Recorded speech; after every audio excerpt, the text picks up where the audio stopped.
it away. Georgia Tech won the toss and will receive the opening kick with Bailey Stockton back deep. Christian Leary has left the Georgia Tech team, and it's out to the 25.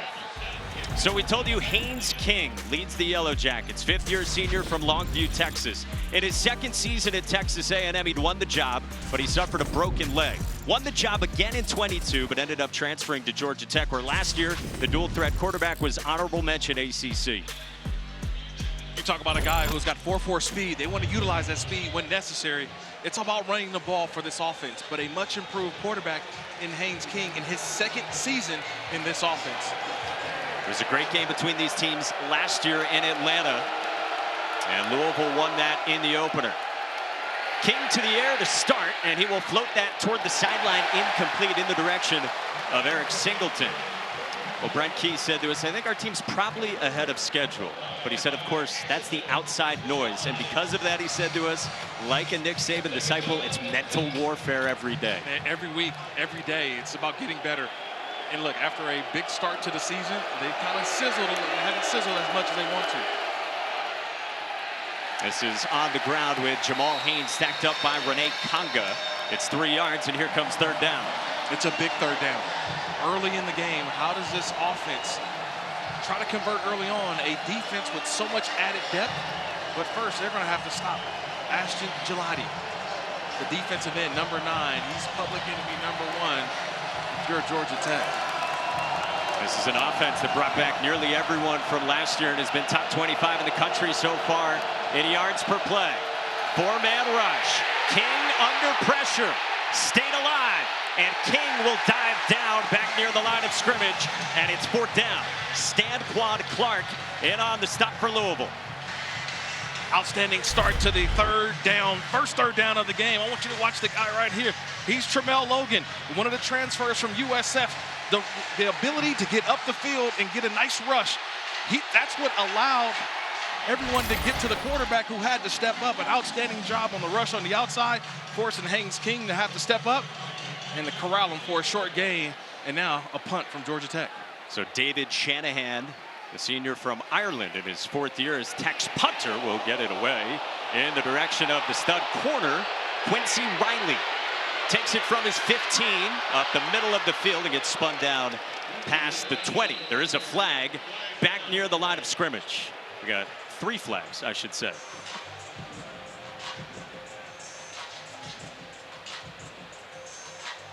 We'll check in for the first time with John Newling.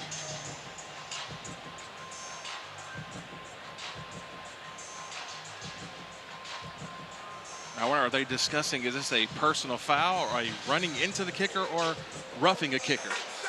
Yeah, fouls by both teams on the play. Running into the kicker. Defense, number 88. Holding. Offense, number 21. The foul's offset. No, both are on the receiving team. So some confusion, and you hear one of the officials chiming in that they're both on Louisville, the receiving team. You heard the first one at least on Jaleel Skinner, a backup tight end for running into the kicker. And so we go nonverbal for now, and we'll try to sort this all out. I love the guessing game to start the game, right? Yeah, that's fun. This is the guess. Because initially it was, was it going to be a running into the kicker? Correct. Or a roughing the kicker? Well, that was established as a running into the kicker. Correction. There were 2 fouls by the receiving team. So we've got that much. Right.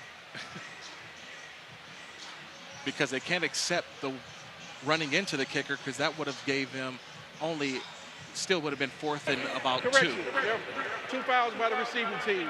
Running to the kicker, number 88, that penalty is declined. Yes. Holding, receiving team, number 21. The 10-yard penalty is added to the end of it. Half the distance to the goal. First down. Okay. So Louisville will get to work here offensively, with 7th-year senior Tyler Shough leading the Cards, committed to Willie Taggart at Oregon. Backed up Justin Herbert, started for Mario Cristobal, 3 years at Texas Tech, 3 years of injuries. He told us his drive, his motivation, they're more than ever here in Louisville. Yeah, and he's finally in a pro-style offense. That's what the big thing he keeps talking about. No more air raid when he was at Texas Tech. Here, at Louisville, it has been all about the pro-style offense, which he feels is best for his skill set. You see one of just 5 starting QBs in the entire country in their 7th year. And these 2 quarterbacks combined 12 years of college football. Now the officials have come over to Jeff Brom on the Louisville sideline and still sorting things out. This has not been what you would call a smooth start. No, not at all.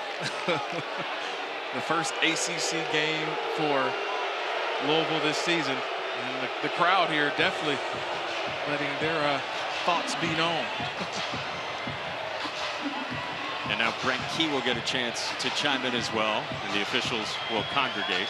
So as best we understand it, again, there were 2 penalties, both on the receiving team. Louisville, Jeff Brom's defense got the stop. Quincy Riley's return got past the 20.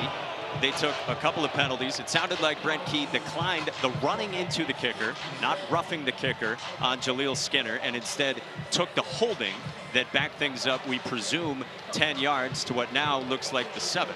How you like that hoodie, though? I like it a lot. It's like a Brent Key staple. That's a staple. The hoodie is working today, but you can see it's hot out here. But he's got the hoodie going. Does he cut the sleeves or just rip them off? What do you think? We got a little fraying right there. That's what you talk about when you've gone like 3 minutes between snaps. It's not a direct cut. It's like a jagged cut. Hey, I'm going to tell you guys, it is a terrible idea. This is one of the hottest games that I've worked in a while. I took the temperature of the turf earlier prior to the game with a little laser thing, 137 degrees. I would not go with the sweater there. But it's a half sweater. It's like a half sweatshirt. Ooh, it's still warm. It's still warm. And guys, our national nightmare is over. We are ready for Louisville's first offensive snap from inside their own 10 with Tyler Shough at the controls for the 2-0 Cardinals in their ACC opener. It is Don Chaney, the Miami transfer, who gets the start with no Maurice Turner, and he gets tripped up at the 13. So 2-0 wins over Austin Peay and Jacksonville State. Jeff Brom said to us, we did what we needed to do the first 2 games, but he said we haven't proven it yet. Yeah, they had an early bye week to go along with that. You never hear coaches say, you know what, I wish we didn't have a bye week, but Brom said that because they had some momentum, and then you lose it with a bye week, but this is one a bye week in which they felt they got a lot done, and they're more prepared to start ACC play. He's trying to start 3-0 again like he did last year in year 1 back home. Chaney for a second time on the ground, plunges ahead, sets up 3rd and short, and it is the 220-pounder getting the first crack in a crowded Cards backfield. Yeah, it's a crowded Cards backfield, but yet, Mike, did you see that was a fullback on that play too? You're going to see multiple personnel groupings. They'll go spread. They'll go 21 personnel, which is 2 backs in the backfield. But then on 3rd down, this is where Tyler Shough has been great so far this season for Louisville. His ability to see the field, make the right decision, and take off when needed. The fullback, Dwayne Martin, is still out there on 3rd down and 2 with Chaney the setback. Ja'Cory Brooks in motion. Play fake. Shough under pressure. Got it away, and it's tipped away on a pass intended for Brooks. Tay Seymour in coverage. There is a flag down in the defensive secondary downfield. I wonder, do they get the linebacker here, Eford? He was on the tight end, Redmond, and I thought he had a little pull of a jersey. Defense, number 44. 10-yard penalty, first down. Good eyes. Yeah, 44. I mean, anytime he's going to be in coverage, if I'm Tyler Shough, that's the guy I'm also going to throw at. I'm going to go after the linebacker, but again, he was right there on the tight end, and they caught him just holding the jersey just a little bit. So a costly Georgia Tech penalty on Kyle Eford. Redshirt sophomore's their leading tackler. And where's the green dot? Keeps the chains moving to the 26 for Tyler Shough and the Cardinals.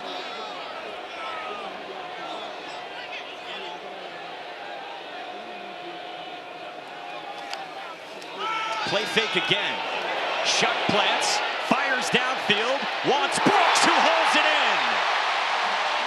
In double coverage, Ja'Cory Brooks, the Alabama transfer, into plus territory. That's just a big play. They got the play action, so what they do, they held the linebackers, everybody on the inside. Watch all the action with the play fake. It's a late developing route, but Ja'Cory Brooks able to get all the way behind the defense and make a spectacular play. But what a throw from Tyler Shough. These are the plays that he talks about with us, that he talked about with us yesterday. It's getting the ball down the field in this pro-style offense. That's a nice job by quarterback to receiver. After 3 years in the air raid, and he links up with the former top 60 recruit in the country in our ESPN 300, Ja'Cory Brooks, for the Portal King, Jeff Brown. Chaney couldn't juke away, and he gets wrapped up by Romello Height, the transfer from USC, for a loss. How do you slow the offense down? And this is, if you notice what's going on the Georgia Tech sideline, it looks like a hockey line shift, like a high line change. They're going to rotate guys. So it's not about the players who are starting the game. It's about who's going to end the fourth quarter on defense, because they're going to rotate 2-3 different groups throughout each position group. That's what new defensive coordinator Tyler Santucci said to us last night. He keeps that rotation until the fourth quarter when the best play. Second down and long. Shough toward the sideline, and incomplete, intended for Chris Bell. Third down and long. So you talk about Tyler Shough, and we mentioned 3 years of injuries in Lubbock. In 21, it was a broken collarbone diving in the end zone. The next year he broke it again, different spot, had surgery this time 2 years ago, and then last year a broken fibula on a hip drop tackle. And he said to us, he's had freak injuries. He doesn't like the label injury prone. He's like, look at me, I'm good. Don't worry about it. Don't worry about it. I'm fine. Nothing wrong with my shoulder. He operates with third down and long from the 35 in plus territory. Play clock below 5 for the Cardinals. Shough flushed, trying to fling it away, and it's incomplete. Kyle Eford, the linebacker, came on the blitz, and it's fourth down. That's a nice job by Kyle Eford. Remember earlier he had the holding call, but Eford, watch, he's going to line up all the way over here and then come all the way across. So it's just him staying in and then wrapping all the way around to speed up the quarterback. That's a nice job by Eford. That's a hustle play. I always love his name. Each week, all week long, I keep saying Eford instead of effort. Yeah. Because you could just say, just call him Kyle Effort, because he's an effort player. You saw it on that last play. So Brock Travelstead, the fifth-year senior from Georgia, comes out trying to match a career long. And it's blocked. Georgia Tech gets the block. Looked like Saeed Gibbs. And a huge stop for the Jackets and Brett Key. You got to block inside first. The inside guy is who you get first. You don't block him, he blocks the kick.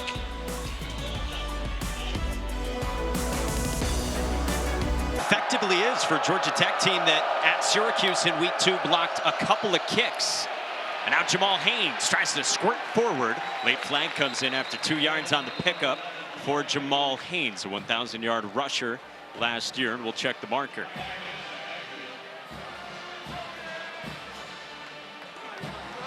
Personal foul, face mask, defense, 15-yard penalty, first down. No number there, but on Louisville, and costly for the face mask when they had nearly a TFL. Yeah, just those are the penalties that you just say, you know what? We've got to make sure that we're doing the right things.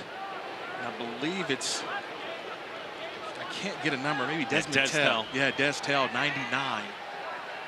And that's always hard for the big guys. They do a good job of engaging with the offensive line. Number 99.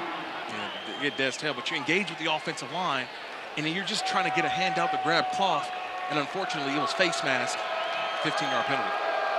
Fifth-year senior is a 3-year starter and a native of Georgia. So from midfield, here's some quarterback run for Haynes King. This is a big part of his game.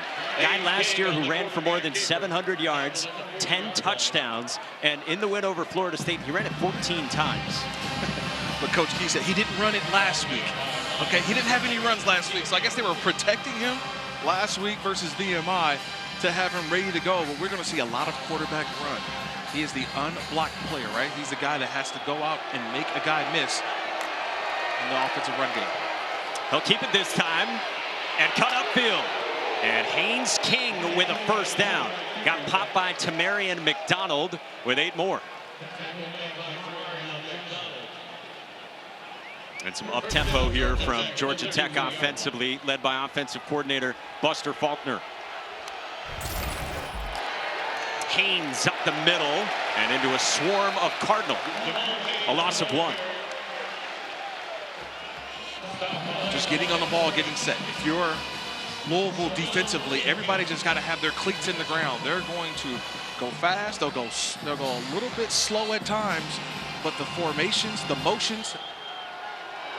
Here's another formation for you, Mike. 4 strong. And empty for Haynes King. Screen to the edge, and Malik Rutherford plunges ahead, close to a first down. Looks to be a little bit shy on the pickup to the top wideout. That was just a numbers game. They lined up 4 guys strong. Louisville didn't cover down. They only had 3 players to that side, so that's an easy look for the quarterback. Throw to the outside because they don't have enough defenders that can go out and cover it. The alpha in the room, Rutherford, who had a breakout season last year, makes it 3rd down and 1.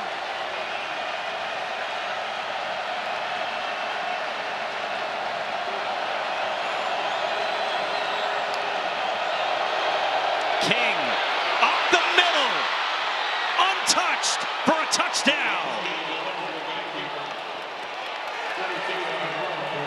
23 yards for Haynes King, and the Jackets sting first.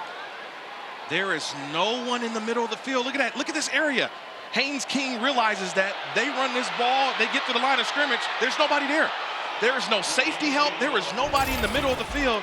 Haynes King runs right through the teeth of the defense for a touchdown. When they needed him on the ground, they leaned on him there. Brent Key said to us last night, we're smart, but to play cautious with running your quarterback and holding him back, that's how people get hurt. Game 5 for the Jackets, they're gonna run the quarterback. They get the 2nd drive of the game. They find a way to get into the end zone. It's using the quarterback. King of the Hill, part 1.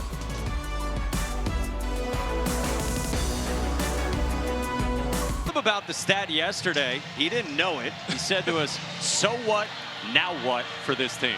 He didn't realize he's got the key to victory. Look at that. See that? Yeah. The dad jokes, I got him coming Keep all him week. coming, can't wait.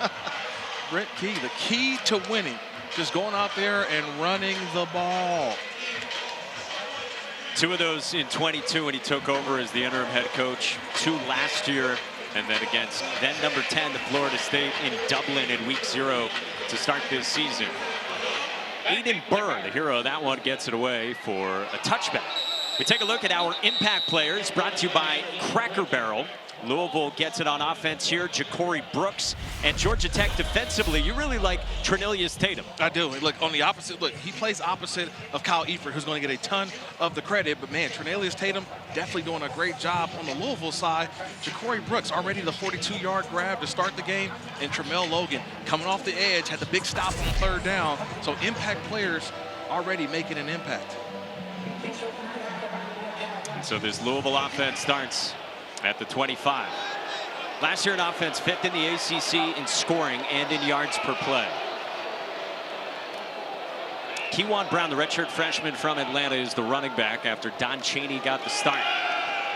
Shough on the move, and he will check it down to one of his big tight ends, Jamari Johnson, 6'5", 265-pound redshirt freshman from California. That's a nice check down there, right? All he does is he scans the defense.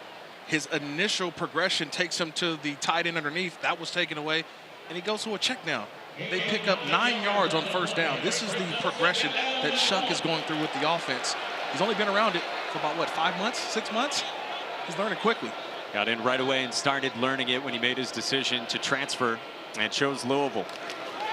2nd down and short, and this is Kewan Brown. Pushes ahead for a 1st down.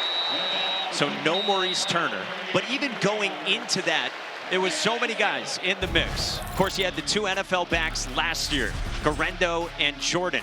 Both guys get drafted. And then this year, going into it with Maurice Turner the first couple of games, 5 different guys in the mix. Yeah, look, if you dress, you will play in that running back room, and they'll go with the hot hand as the game goes along. You're going to see all of these guys outside of Maurice Turner, but each player, and their specific plays for which running back is in the game. I thought that was interesting, that whichever running back's in the game, specific plays called to their skill set. First couple games, the Cards had averaged 8.2 yards per carry, 2nd best in the country. from the 37. Kewan Brown spun away initially, gets a yard after Miles Brooks was in the backfield, and that's a big addition back for Georgia Tech. Fifth-year senior safety who got injured in week 2 at Syracuse. Yeah, they're excited to have him back. You see already making the play in the backfield. There's a free safety that can come down, play in the box, can play deep. One of the strong tacklers, had 13 tackles already on the season. That's number 14 in the backfield. Third-year starter, former All-ACC DB.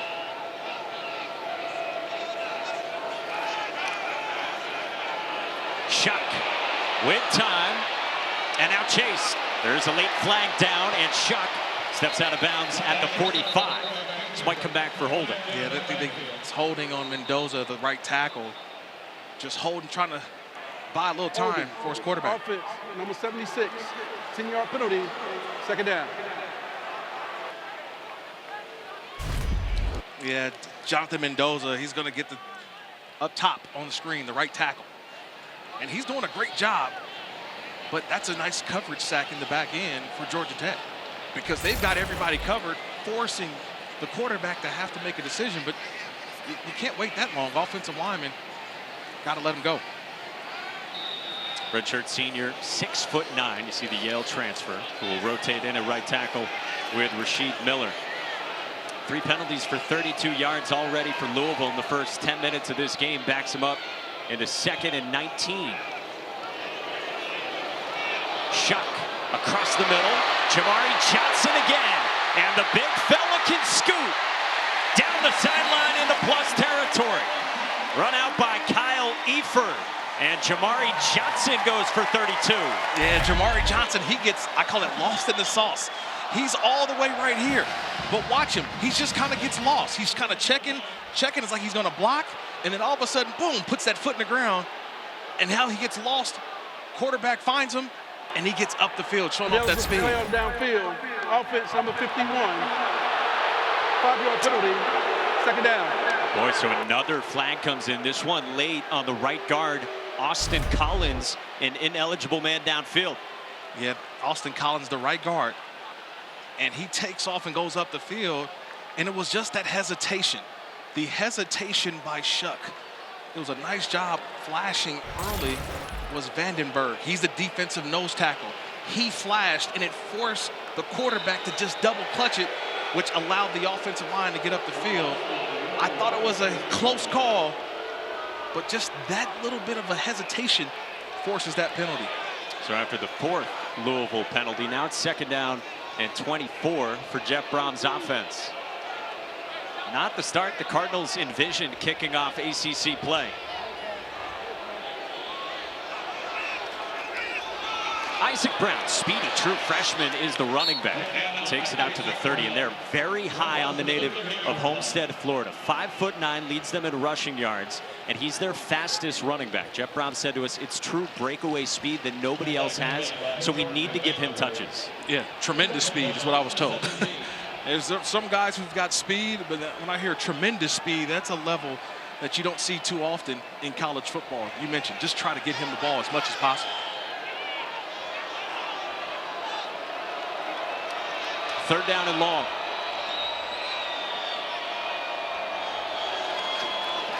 Four-man rush. Shough under some heat.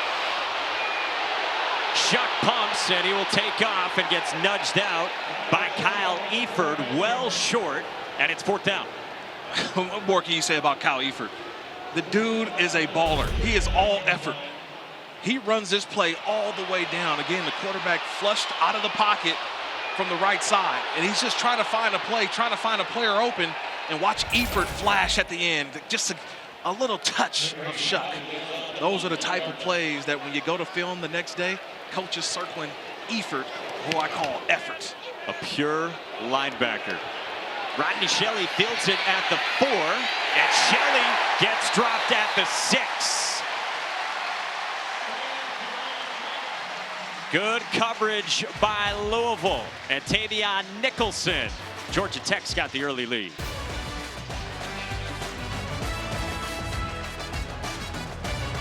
Gelati is a preseason first-team All-American. What's Kirk's key on him? Well, I call him the piano man because he can play up and down the keys as a 3 technique, as a 5 technique. He can control the line of scrimmage, amazing get-off, and he can also get after the passer. 11 sacks last season, 23 on his career, just 1 sack so far in the first 2 games, trying to add to that number right here. We are all in the mood for a melody from last year's runner-up for ACC Defensive Player of the Year. Yellow Jackets backed up to their 6th, leading 7-0 during a 3-1 start to their season. Haynes King looking off to the sideline. Play clock is at 6. Traylon Maddox, true freshman, squirts up the middle.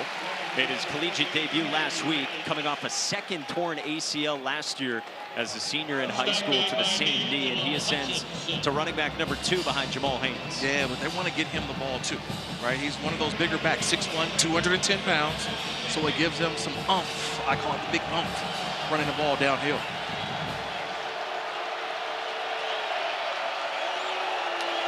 He goes in motion here, and Haynes King keeps it up the middle and not much there. All right, so we talk about the pre-snap motion. Georgia Tech is 3rd in the country in terms of how often they use that, and that's one of the big tests for Louisville's defense today. Well, the reason why they motion so much, they're trying to create angles, they're trying to create smoke and mirrors. They're trying to just throw the defense off a little bit and allow just the confusion defensively with communication that they can find a way to create a big play. 3rd down. King, quarterback draw. And now he throws it, and it's batted down. If it's a backward pass, it's in the end zone. Louisville falls on it for a touchdown. Quincy Riley batted it down, and the Cards score. Ramon Purrier came up with it for his 2nd touchdown of the season.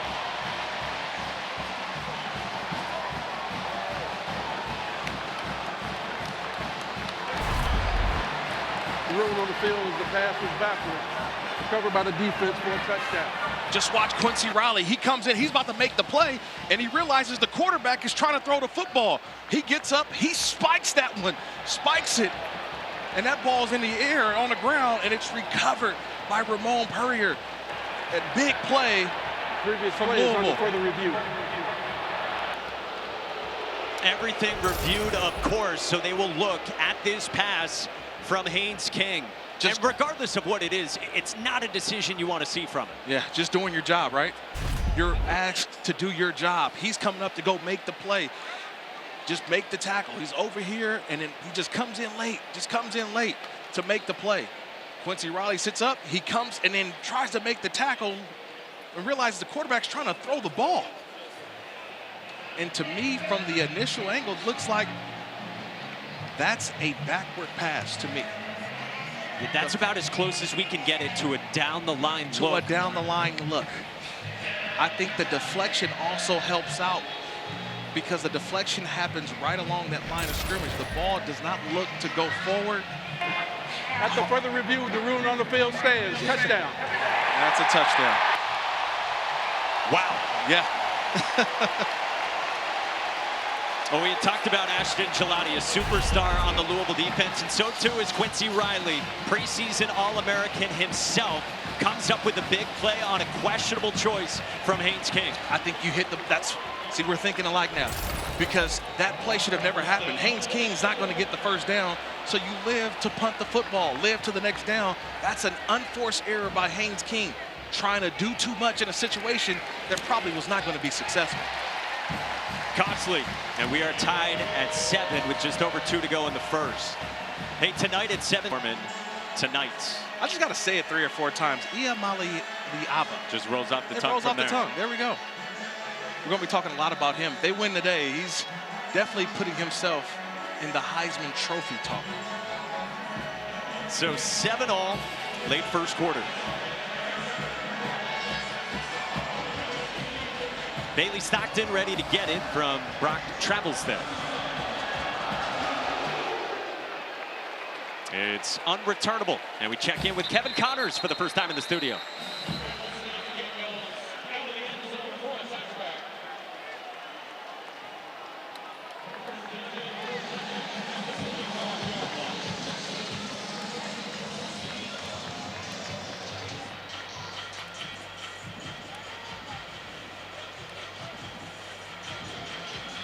All right, so quarterback change, and McAfee said it on game day. They might only throw it 5 times today. Exactly. Get ready for it. This is one of those old Army-Navy battles almost. That's how many runs you may see from Michigan today. That's what they're going to be trying to go against this USC defense, is running the ball all game long. So Haynes King goes back to work for Georgia Tech after the costly turnover.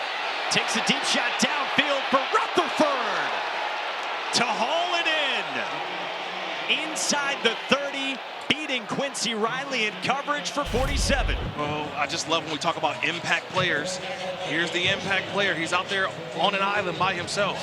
And it takes time to get this ball all the way down the field, but the speed of Rutherford, he's going to get 6 to 8 catches or 6 to 8 touches per game. And that one just running behind the defense. Quincy Riley just made the big play on the opposite for the touchdown. This time gets beat by Rutherford. You like the shot play for Haynes King after the turnover, going back to that? I think that settled him down. That's a great point, Mike. Settled him down after a bad play from King in the last series. Haynes for nothing done. Yeah, guys, you know what? He was really frustrated with himself, shaking his head, looking up. A lot of his teammates came over, said, shake it off, get right back out there. And, you know, Mike, you told us right before the game that he's become more level-headed now in the last couple of years. Certainly saw that with his ability to go out there and nail that shot. Yeah, that was one of the big focuses he told us over the course of his development, now a 5th-year senior. Second out, a little flip. And Rutherford hit the gas, and he gets tripped up at the 24. Sets up 3rd down and manageable after 7. Look at all these funky formations. Look at this. You got, look at this. 4 offensive linemen over there, 4 offensive linemen over here, and they run the ball to the field. We've seen this on film, but a nice job by Louisville guarding down, right? Making sure they've got enough players on each side. And all that is a check with me, Mike. Georgia Tech wants to see how disciplined the Louisville defense can be. They did a nice job on the last one, forcing this 3rd and 4.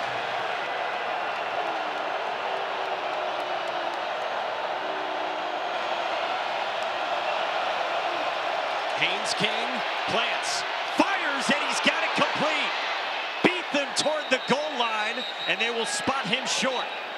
Josh Beetham, the tight end, and the Michigan transfer to the 1. But there is a penalty marker back at the 26. And Beetham comes up hobbled. Eligible player downfield. Offense, number 85, he's covered up. 5-yard penalty, 3rd down.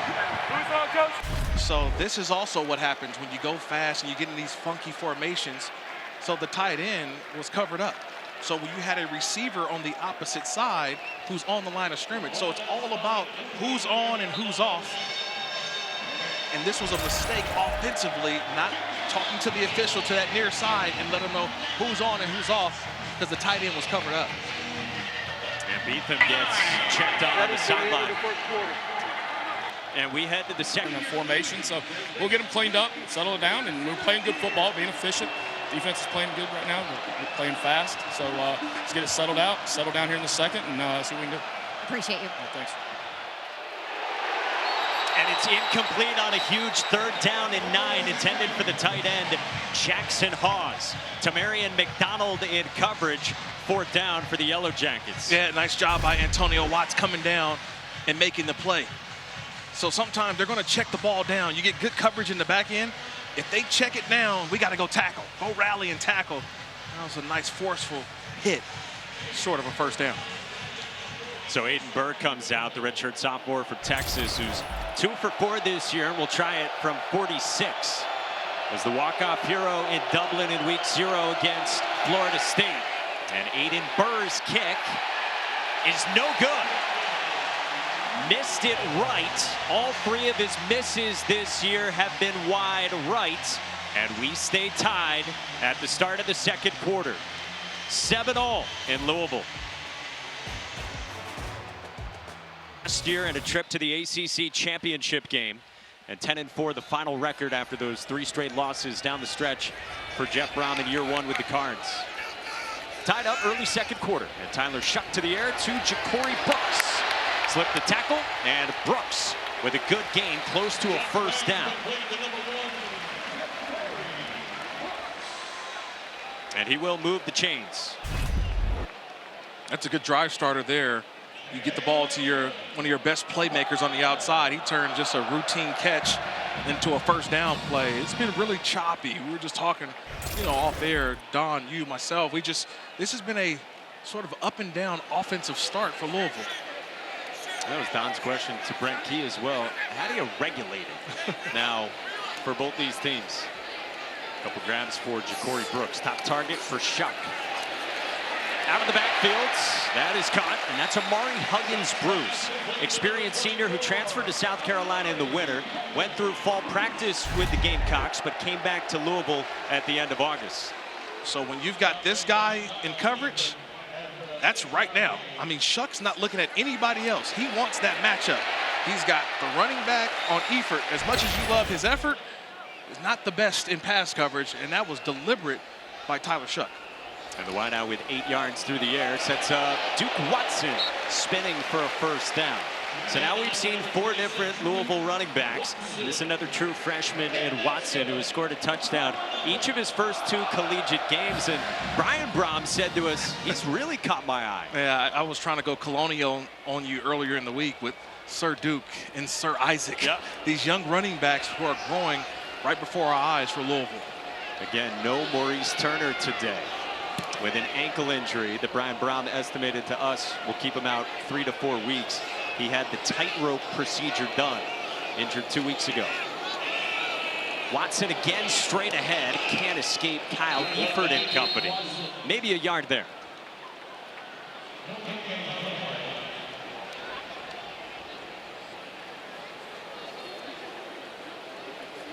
Hey, Mike, real quick, I want to hit on Maurice Turner. He told me he is already putting pressure on that foot. He feels great. He looked up some of the other guys that have had tightrope surgery. Tua, when he was at Alabama, was back in 29 days. Yeah, he said Brock Bowers back in a little over 3 weeks. He said my goal is 2.5. All right, so that's what he's thinking in getting back into this offense. A play fake for Tyler Shough, and he throws and finds his tight end, Mark Redmond, with a fine jumping catch for a first down for the San Diego State transfer. Mark Redmond's coming into his own. He's their best all-around tight end, and he does a great job not only in blocking, but now finding a way to get open. Off the play action, just an over route by the tight end. He stands 6'5", 255. Just throw it up and let the big man go get it. That's a nice job, quarterback to tight end for the first down. A couple of years at Washington and then a couple of years for the Aztecs. Yeah, the mighty Aztecs. Your Aztecs. First down in plus territory. Shough pulls it, pumps it, and now Shough rolls. And Shough will just get rid of it in the vicinity of Ja'Cory Brooks, chased by Kevin Harris, the 5th-year senior Russian. Second down. Yeah, the rotation again for Georgia Tech. They're rotating their defenders, especially along that defensive front. So they're going to keep bringing in fresh bodies, but the communication in the back end has been steady for Georgia Tech. That's been the goal for Tyler Santucci. First year as the defensive coordinator after he got hired from Duke. The longtime Mike Elko disciple taking over the defense for Brent Key on the flats.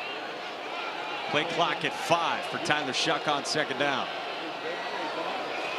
Pressure comes. Shough stands in, and on a crosser, it's Bell. Off to the races! And Chris Bell's got the touchdown, and the Cards lead.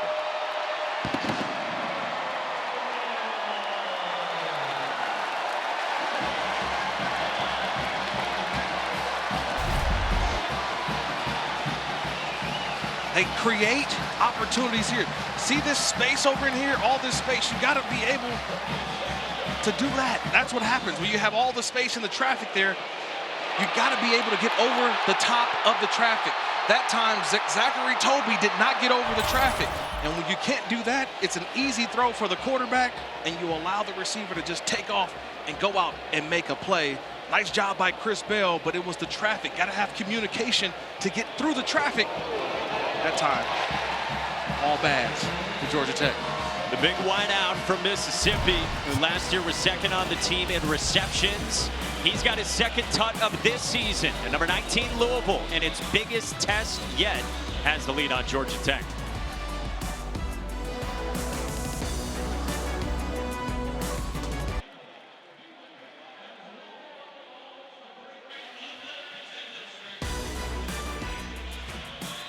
Tonight on ESPN Plus, number 25 Texas A&M hosts Bowling Green at 7:30 Eastern, and then number 1 Texas with a certain quarterback getting the start at 8 Eastern against Louisiana Monroe. And to get ESPN Plus, go to ESPNplus.com or download the ESPN app. And tonight at 8 Eastern on the ACC network and the ESPN app, it's Boston College against Michigan State.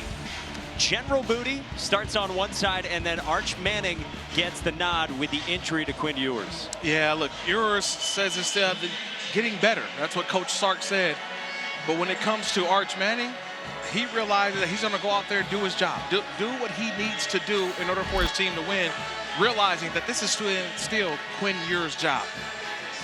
Brock Travelstead will get it away to Bailey Stockton. And it's another touchback. We check in with Kevin Connors in the studio.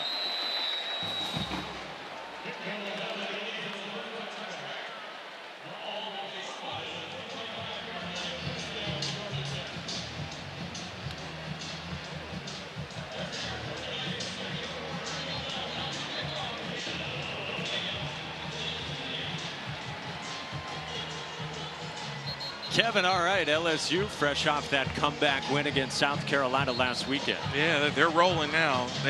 You lose week 1 or week 0, week 1, everybody's like, oh, what's wrong with LSU? Looks to be like they're right back on track. Well, Haynes King and the Yellow Jackets trying to do that themselves here. Down a touchdown early on in the second quarter at Louisville. True freshman Traylon Maddox is the running back, and there is nothing there. Right into the big arms of Des Tell. It's a defense for Louisville under the guidance of the veteran Ron English that is fast. They fly around. Yeah, they're flying around and building a wall. And you see it's multiple guys in the red shirts around the ball carrier. They know what this game is about. It's about stopping the run and not allowing the big play over their heads. Tell forced a huge fumble in the Georgia Tech game last year from Haynes King.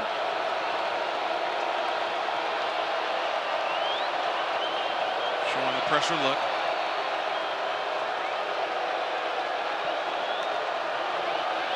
Quick throw on a screen, and this is the explosive Eric Singleton. The track star got tripped up very close to the sticks and maybe a little bit short.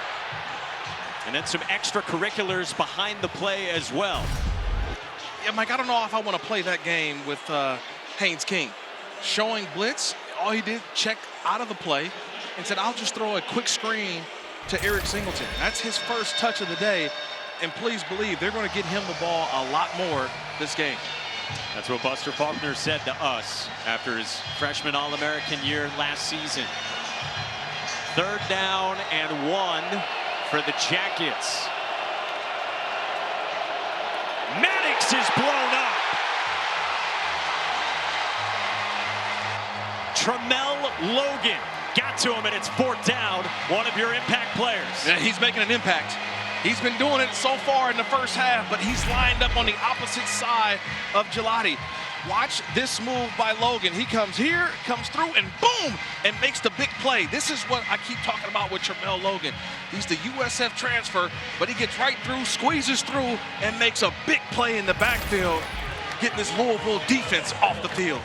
Guy who's nearly matched his sack production from 4 years at USF already with a big stop. And it forces a David Shanahan punt inside the 15. Quincy Riley gets dragged down. So Louisville's got the football back. They've got the lead and the momentum in their ACC opener.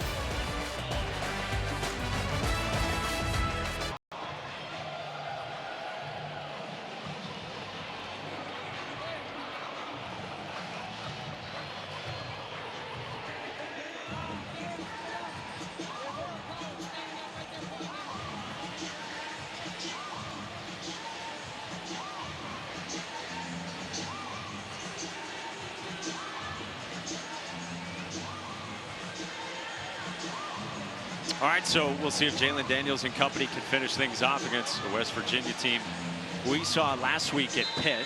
And here in the ACC as well, Tyler Shough and Louisville, they've got the lead on Georgia Tech, and they've scored 14 straight. Saw Quincy Riley, the star corner, hobbled. He's getting his left ankle taped on the Cardinals sideline. Might be done returning punts for the day. from inside their own 20. It's a screen to start, and it's Bell to the edge. Chris Bell again out to the 35. A late flag comes in back near the line of scrimmage. I wonder if they get Duke Watson, 26, the running back who was lined up at receiver with his hands inside.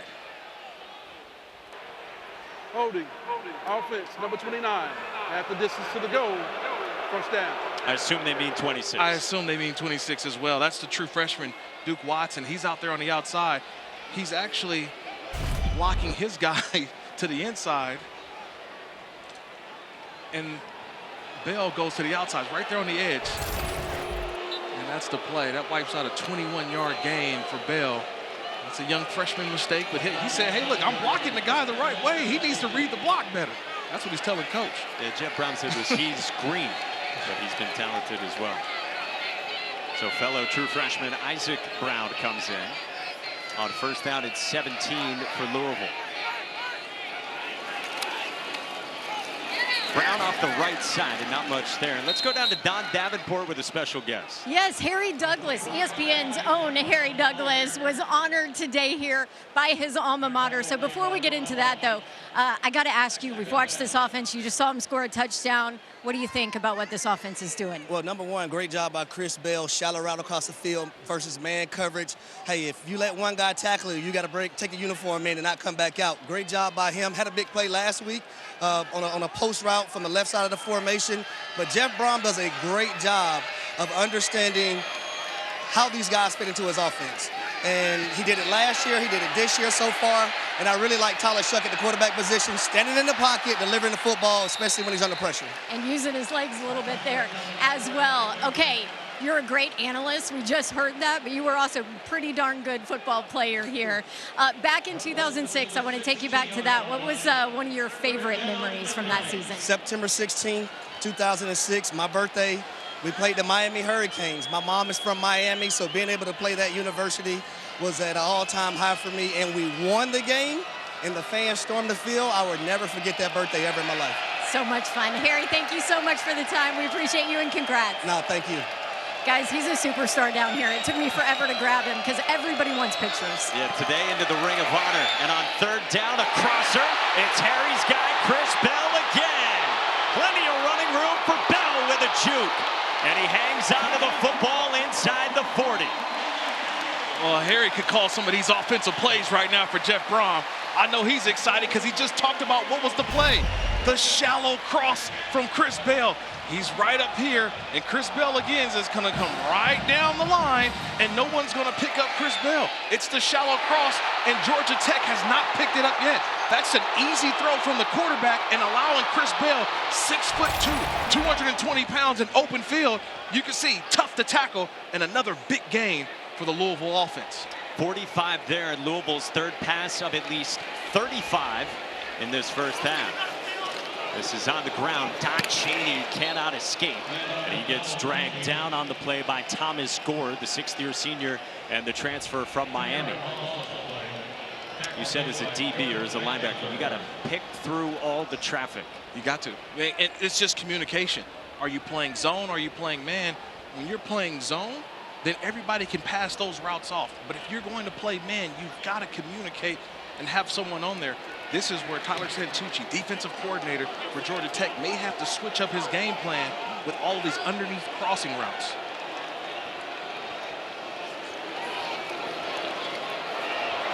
Shough, another crosser in good hands from Jamari Johnson. He's got it to the 30, 11 yards. And Johnson a little bit slow to get up. It's third down and short. He was double covered, though.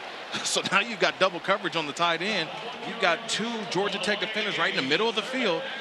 And he's just doing a terrific job of ball placement by Tyler Shough. I mean, yes, you got good coverage, but Shough's putting that ball out there for big catches. Third down up the middle, and it won't get there for Isaac Brown.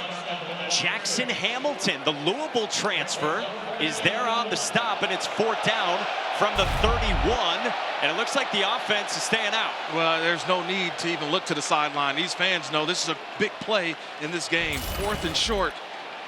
And they bring in some big, heavy artillery with the three tight ends in the game. And here comes the change from Georgia Tech.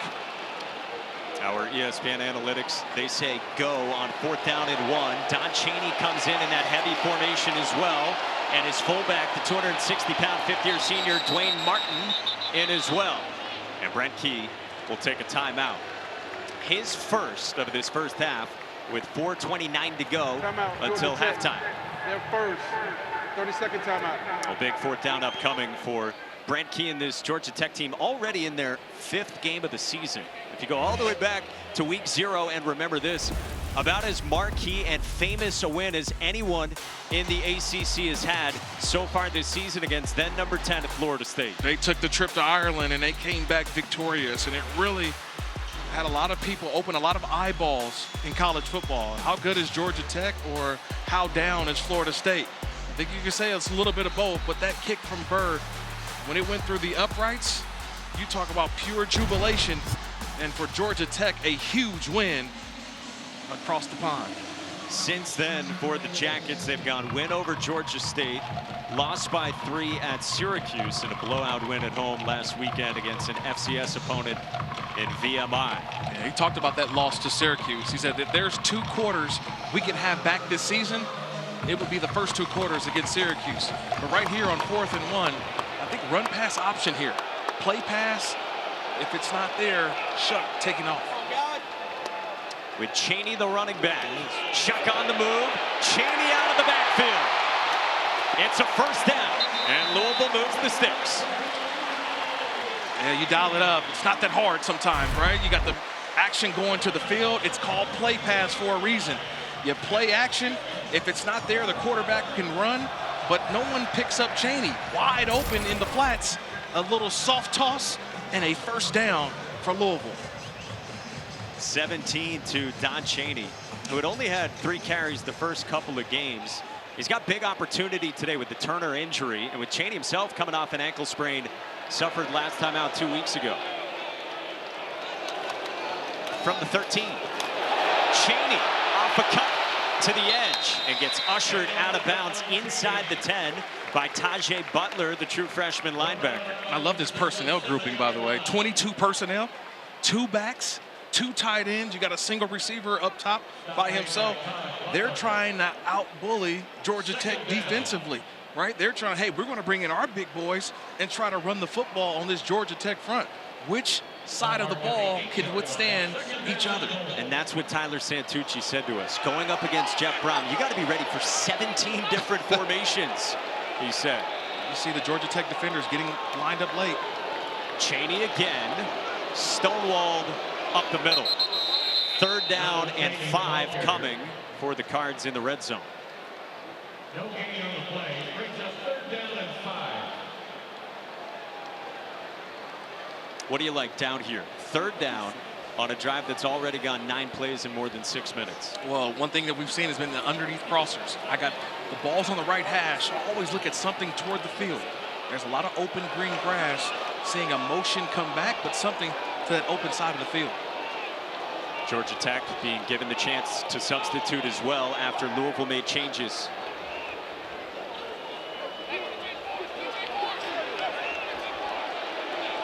Redmond realigns. Play clock is winding down. They got the snap off. It's a pitch, and Kewan Brown tumbles. Jackson Hamilton was on the scene. It's a loss on the play, and it's 4th down. I think that, yeah, you wait to let this clock go all the way down to the 2-minute timeout. But just a misstep. They had it. He tried to cut on the inside, tried to cut off the inside foot. Always difficult. When you cut, you try to cut off the right on the outside to get you going north and south. That time, Brown tried to cut off the inside foot, and that's where he fell. So we hit the 2-minute timeout. Jeff Brom's team will try to make it a 10-point lead when we come back to Louisville.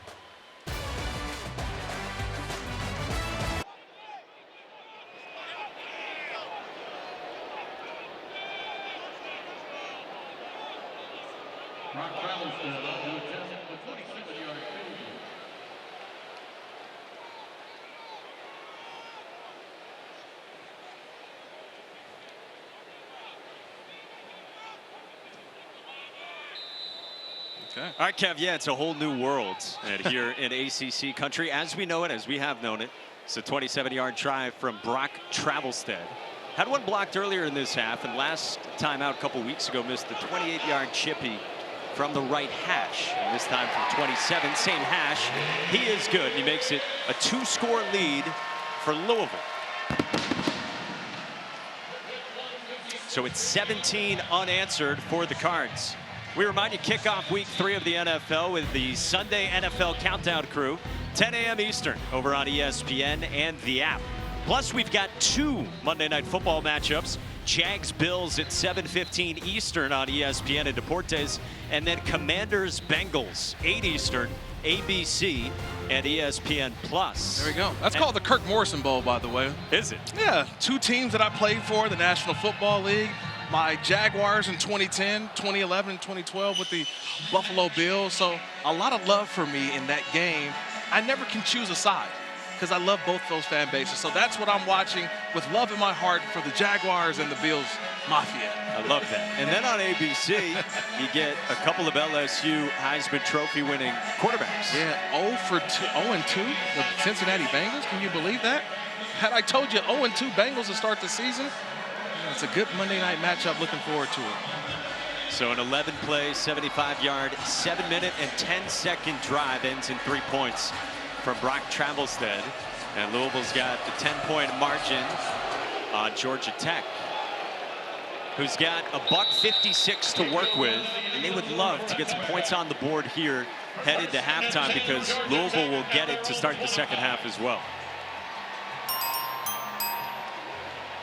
What have you seen from the Jackets offense so far, led by Haynes King? Well, earlier it was the quarterback run game, and that's how they scored their first touchdown to start this game. But since then, you've seen the Louisville defense really stout in between the tackles, and right now they're forcing Georgia Tech to have to play this game out on the perimeter. Last 3 drives for Georgia Tech offensively. The turnover into a touchdown, a missed field goal, and a 3-and-out.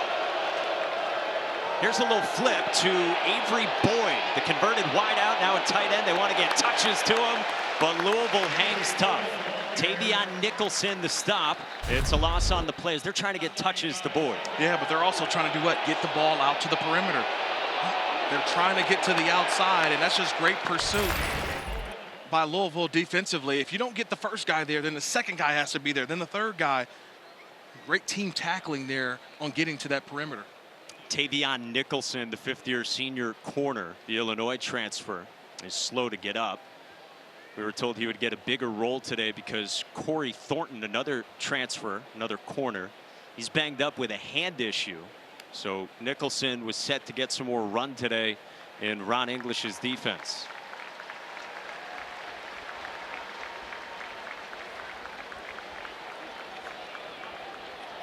Another defense for Louisville, like Georgia Tech, they try to rotate through a lot of guys, especially on the back end. Yeah, rotating guys, and he's just a little shaken up there. Big tackle, head across, nice job. But sometimes it seems like the easiest tackles are the ones that get you the most. So Tayon Holloway comes in, Richard sophomore, a transfer from North Carolina. And it's 2nd down and long for the Jackets.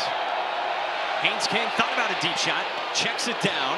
This is Rutherford in a search for space. Ducks down at the 27, picks up 4, and 3rd down and 8 coming with 90 seconds to go on a turning clock. Yeah, that's a tremendous job by the safeties for Louisville. They wanted to hit Eric Singleton streaking down the middle of the field, but with both safeties covering Singleton, forced Haynes King to have to check the ball down to Rutherford, but they picked up some positive yards with a big 3rd and 8 here as this clock starts to dwindle closer to a minute. Probably trying to toe the line between getting something, but also not leaving Louisville with too much if you don't convert. On 3rd down, King checked down again. Haynes with a cut for a 1st down. And now Georgia Tech's out to the 38. Still 56 seconds to work with and a couple of timeouts. Yeah, this is a great job of making the fake and getting upfield. That should have been short of the 1st down, but you make one guy miss. Did Haynes, and that allowed the 1st down play. Nice job by understanding where the marker was and getting the 1st down. And now this is Quincy Riley down. Already got that left ankle taped earlier in the half. Yeah, just watch the end of the play. Haynes knows where that marker is. He's aware. I know I've got to get there. Makes one guy miss, and he gets enough for the 1st down. third team all ACC running back, who of course last year moved over from wide receiver and had a great season at running back. So now you've got Nicholson, who just went down, and Quincy Riley as well. And like we said, Corey Thornton came in banged up. But this is why they kept talking about the depth, right? Defensive coordinator Ron English. So we've got depth. We've got a lot of guys. Some were high on my board and some went down on my board. Now some guys are getting and rising back up the board. So they're really high on this secondary, 2-3 groups deep. Corey Thornton is in the game here. The dependable fifth-year senior with that hand issue. King to the air, King to the sideline, and it's Singleton with the grab. Got out of bounds at the 50. Working on Thornton with that bum hand. Singleton Jr. with the reception.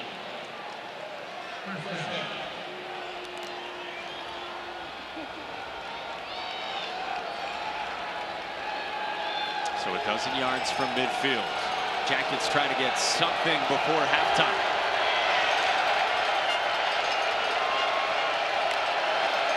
Boyd in motion, drew a flag. Crosser, it's Singleton. Tries to get to the edge, and he goes out of bounds. Yeah, they're going to get motion. Boyd. Illegal procedure. Yeah, I know this is college football, but that would look like some CFL right there. He motioned and actually went forward to get set, and the official said, you can't do that. Illegal motion. Offense, number 9. Turned upfield early. 5-yard penalty. First down. This is Louisville, not Saskatchewan, and it backs up the offense for Georgia Tech. Yeah, that's not allowed in college football there, Avery Boyd. He got a little bit of a head start on that one. You can't do it right in front of the official, too. So backs him up to the minus 45. Still have 42 seconds to work with for Georgia Tech in this offense. On the move, it's Rutherford. To the edge, undercut. Great tackle on the play by D'Angelo Hutchinson, the junior safety. And Brent Key takes his second timeout with 34 seconds to go until halftime. Georgia Tech, they're second. This will be a 30-second timeout. Well, Georgia Tech trails by 10, and they've been hindered by some miscues in this first half. Yeah, just very uncharacteristic. Haynes King earlier in the game tries to throw the ball backwards, and that was batted. Falls in the end zone, recovered for a touchdown. And then Burr, the missed field goal to the right. And that's the reason why their score is 17-7 right now, Louisville. Just some uncharacteristic mistakes for Georgia Tech. Brent Key had said to us, and you mentioned this, that of the 4 games they had played coming in, of all the quarters, he only didn't like 2 of them. First 2 in that Syracuse game on the road, and the second ACC game for Georgia Tech. Otherwise, he's been pleased with this group, but he knew there was a lot of room to grow still. Yeah, and each week is about growing. And they understand that, they see that, but after this game, they finally get a break. You know, they're gonna get a bye week. They're looking forward to that bye week because this is some uncharacteristic mistakes that they're just making. Maybe have to go back to the fundamentals. 1 timeout left. Out of the timeout, King to throw. King, deep shot for Singleton, who comes back to make the catch. To the 3-yard line, their downfield threat, Eric Singleton for 51. And how does he get behind the defense? It's 2-minute drill, and you just get behind the defense. The most explosive player on their offense gets in between the hashes, wide open, and Devin Neal, the safety, everybody's retreating. Unfortunate to get beat behind. Their downfield threat, Buster Faulkner said to us, showing off the speed. First and goal, King rolls. King will just throw that out the back of the end zone with Isaiah Canyon, the freshman, getting some run in the vicinity. Yeah, I'm just shocked because as a defense, everything has to be in front of you. No one gets behind you, especially when you're this late in the half. So you hope that they throw something deep because you're going to have safeties in cover 2, 19 seconds. cover 4. But to have someone running through the teeth of a defense, just shocking. But a nice job, but a terrific throw from the quarterback, though. Singleton hanging on with the catch. A nice standing throw from Haynes King. And now Zach Pyron, the backup quarterback, the short yardage specialist with 3 rushing touchdowns, comes in, up the middle, Pyron toward the goal line, and he is short. 3rd down coming up, 13 seconds left, and Brent Key uses his final timeout Ashton Gelati in on the stop. Nice job by Ashton Gelati. Georgia Tech. That third and final. This will be a 30-second timeout. Well, Georgia Tech knocking on the door of points, and you said you were surprised Louisville allowed Singleton to get behind him. Yeah, look at the safeties all retreating. They're running like, wait, no one's playing deep? Like, this is right before the half. You've got to go make sure that nothing, if you can't read the player's name on his back, you're not deep enough. And so that was just a miscommunication on a defensive play, allowing Singleton to get behind the defense, the concentration to hold on to that football. That's a big play from King to Singleton. And we'll see if Zach Pyron comes back out now after he tried that run up the middle, something they love doing in this role to alleviate some of the hits off of Haynes King. And also because Pyron's 220, he's downhill, and they like him in this role. But for now on the sideline here, and Haynes King back out for the Jackets. 13 seconds, third down and goal from inside the 1. I keep it in my quarterback's hands. Haynes King earlier had the rushing touchdown. No timeouts. I still want to keep the ball in my quarterback's hands, but give him the run pass option that if it's not there, he throws the ball away with no timeouts left. 12 personnel with the 2 tight ends now to the left side. Haynes King to throw. Incomplete. Thornton defended it well on Rutherford. 4th down, and are you okay with the decision to throw there? Yeah, I'm okay with it. You have no timeouts. If they run the football, it's going to take forever, and the clock runs out, and you miss out on the points. I figured it would be the run pass option, but it was a nice job by Tramel Logan, who's in there, keeping his eyes on the quarterback. So that ball's either got to be thrown away, or you got to run to the sideline, to the pylon. That was both taken away. And the offense stays out there. I don't know what this call's about. You got an opportunity to get points. You're going for it on 4th down. Down by 10, Jamal Haynes into the end zone. Brent Key gambles, and the Jackets get 6 before halftime.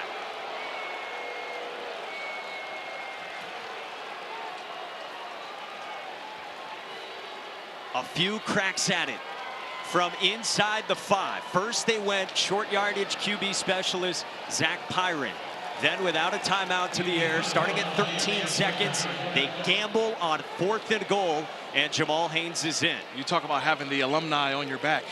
That's Britt Key, the alumni of Georgia Tech, the faith in the head coach to put it in the running back's hands for a touchdown. That's a gutsy call there by Britt Key right before the half. And what a drive. They cover 75 yards on 10 plays in 1:53. You know, we're looking at the offense is still on the field. You've got an opportunity for points, but realizing you're on the road, 3 points probably is not going to help you. A touchdown going in the half, and knowing that Louisville will get the ball to start the second half may have had something to do with that, Mike. I think knowing that, hey, Louisville gets the ball, we're only kicking a 3, we need a 7, and Britt Key trusting his players. That's what he's talked about. That's what he's doing in year 2. I trust my guys. I trust the guys up front, and they delivered with a touchdown right before the half. You hadn't seen him since 2 years ago when he was the interim head coach, and you asked him how this job has fit. He told us he is consumed by it every day of the year. Yeah. Said he loves it. Loves it. He leaves his family in the morning, gives them a hug and a kiss goodbye, and it's all about Georgia Tech football and how he can be better, how we can be better. And he talks about it. He knows it's not just him. He feels the entire program together. And that was a gutsy call there that maybe one that I'm marking down could be the reason why they win or lose this game. More likely than not, they probably win because of that opportunity. Working up that first half lather here in 90-degree Louisville, headed toward halftime. Isaac Brown on the return out to the 27, and we hit halftime in Louisville at L&N Stadium. 17-14 is the Louisville lead, and they will get the football, as we said.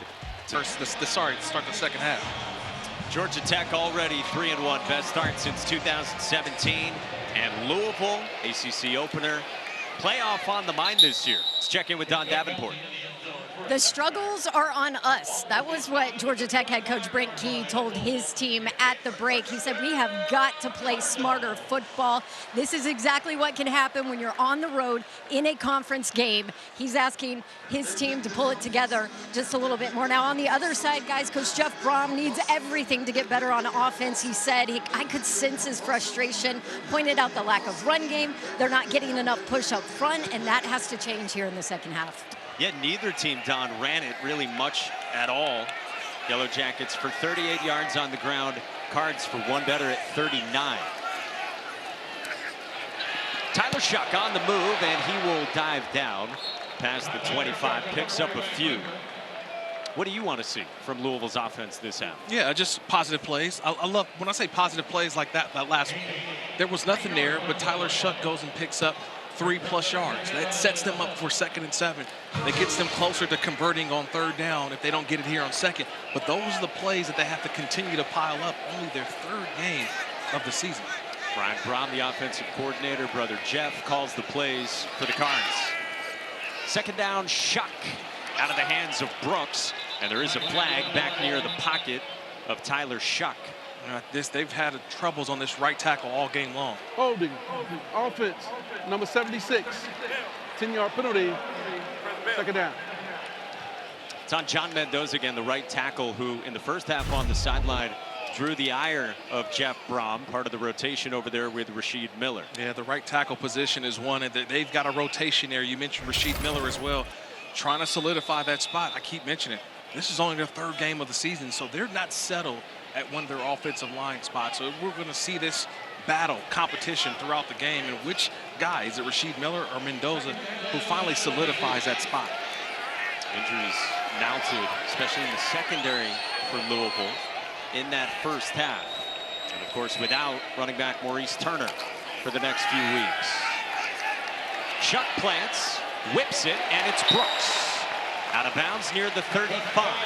Ja'Cory Brooks sets up 3rd down. You go from what would have been, 2nd and 7. Now you had a 2nd and 17. And then you just casually go back in the pocket, get some good protection. And this is what excites you about Tyler Shough. Just plants that back foot and delivers a strike to the sideline for a pickup of 16 yards. You talk about getting back on track. That's a quarterback-receiver connection we've seen a lot today. Brooks just short of the marker. So now a whole bunch of tight ends come in with Shough under center, and one of those pivotal 3rd downs right out of the chute for you. Chaney up the middle, and he barrels ahead for a 1st down.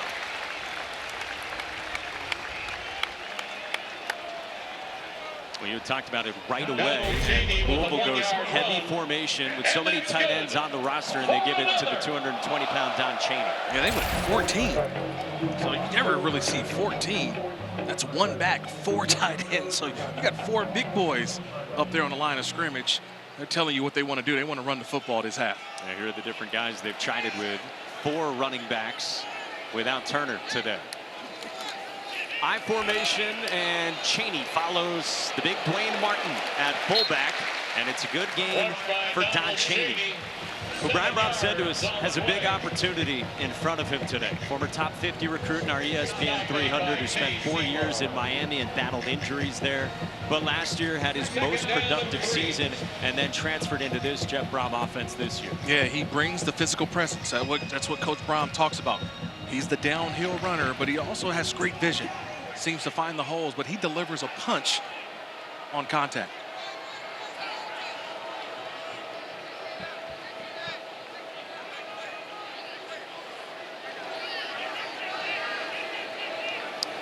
Out of the eye again. Chaney again with a cut and a 1st down. So showing a commitment to the run game here to start this 3rd quarter. Yeah, it's like old Pop Warner football, right? 21 personnel, 2 backs, 1 tight end. You get a puller. It's just power right. And you allow Chaney to find the hole, pick the hole where he cuts it back, keeps it front side, gets a nice couple of good gain, positive gains, and then he comes to the sideline and gets a breather. Had only 7 yards on the ground in the first half. He's got 14 here on this drive, and in 90-degree weather gets a breather. Here's a little flip. Back to Shough.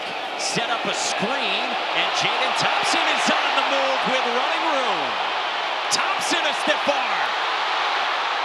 Still on his feet and bumped out of bounds inside the 25. There's a flag back near where the pass was thrown by Shough.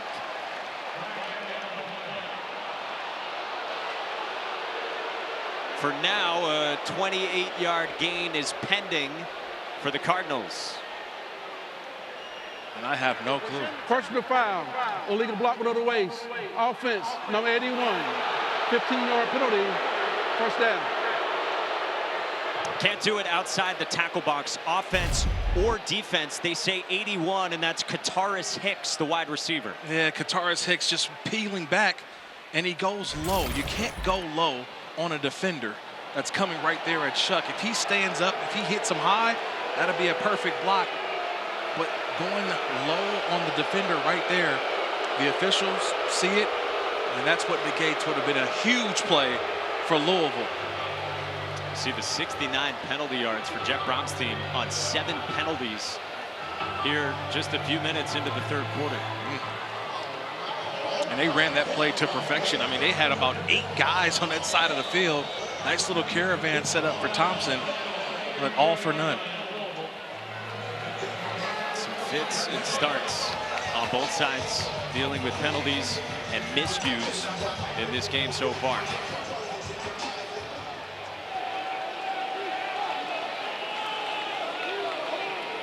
The speedy freshman Isaac Brown is the running back, and he gets it out of the backfield, trying to make Eford miss, and he can't. Boy, how fun is Kyle Eford, the king of the neck roll, who says it's born out of necessity. Last year, he got another stinger. The trainers recommended it, and this guy just oozes linebackers. Yeah, he does, and he's tired of Louisville trying to pick on him. Like, how many times have we seen that particular play on Eford? And that time, he was able to bring the running back down, took a nice angle, and were able to make that play. Solid play by Eford. He's got 7 tackles, and it's second down and 22. Shough, deep ball for Brooks, and it's incomplete. Done. Guys, I want to go back to Kyle Eford. He's a self-described old-school linebacker, said he wore the neck roll last year for the first time and then fell in love with how it feels when he's making contact. His older brother, a professional soccer player overseas. Kyle also started in soccer at 5 years old, but get this, he would get red carded all the time because he was too physical. So his parents said, okay, we got to get him into a full contact sport. He craves that contact. The self-described son of a blue-collar dad who worked in landscaping. Kyle says it takes 3 or 4 linebackers to get the jersey over the neck roll. Amari Harvey was in coverage there on Brooks, and now it's third down and long. 3-man rush. Shough moves in the pocket. Downfield again into coverage for Johnson, who could not hang on. 3 Jackets on the scene, including Saeed Gibbs. 4th down. Oh, and Tyler Shough took a shot. Delivering his football, he tried to wait and let Johnson get deep down the field. Great to see Shough get back on his feet. But watch at the end of the play, he takes a shot there at the end. But Johnson actually had the ball but could not maintain possession once he hit the ground. Would have been a tremendous catch. A little bit of a grab there at the end. It looks like that was Burrell.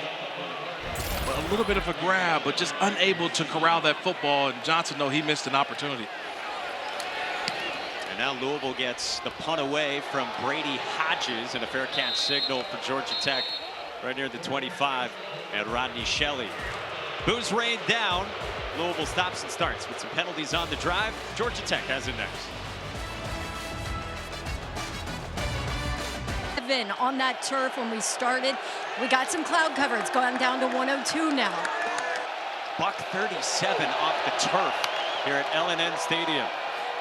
Georgia Tech with it offensively for the first time in the second half, and Malik Rutherford has a first down from Haynes King. Getting the ball in playmakers' hands early, right? Rutherford, Singleton, those are the guys that need to touch the ball. They have been the positive plays for this offense. And how huge was that drive right before the half, right? Being able to get a score. You see there's a little bit of momentum going into the halftime for this offense, and it started again to start the second half in their first offensive possession.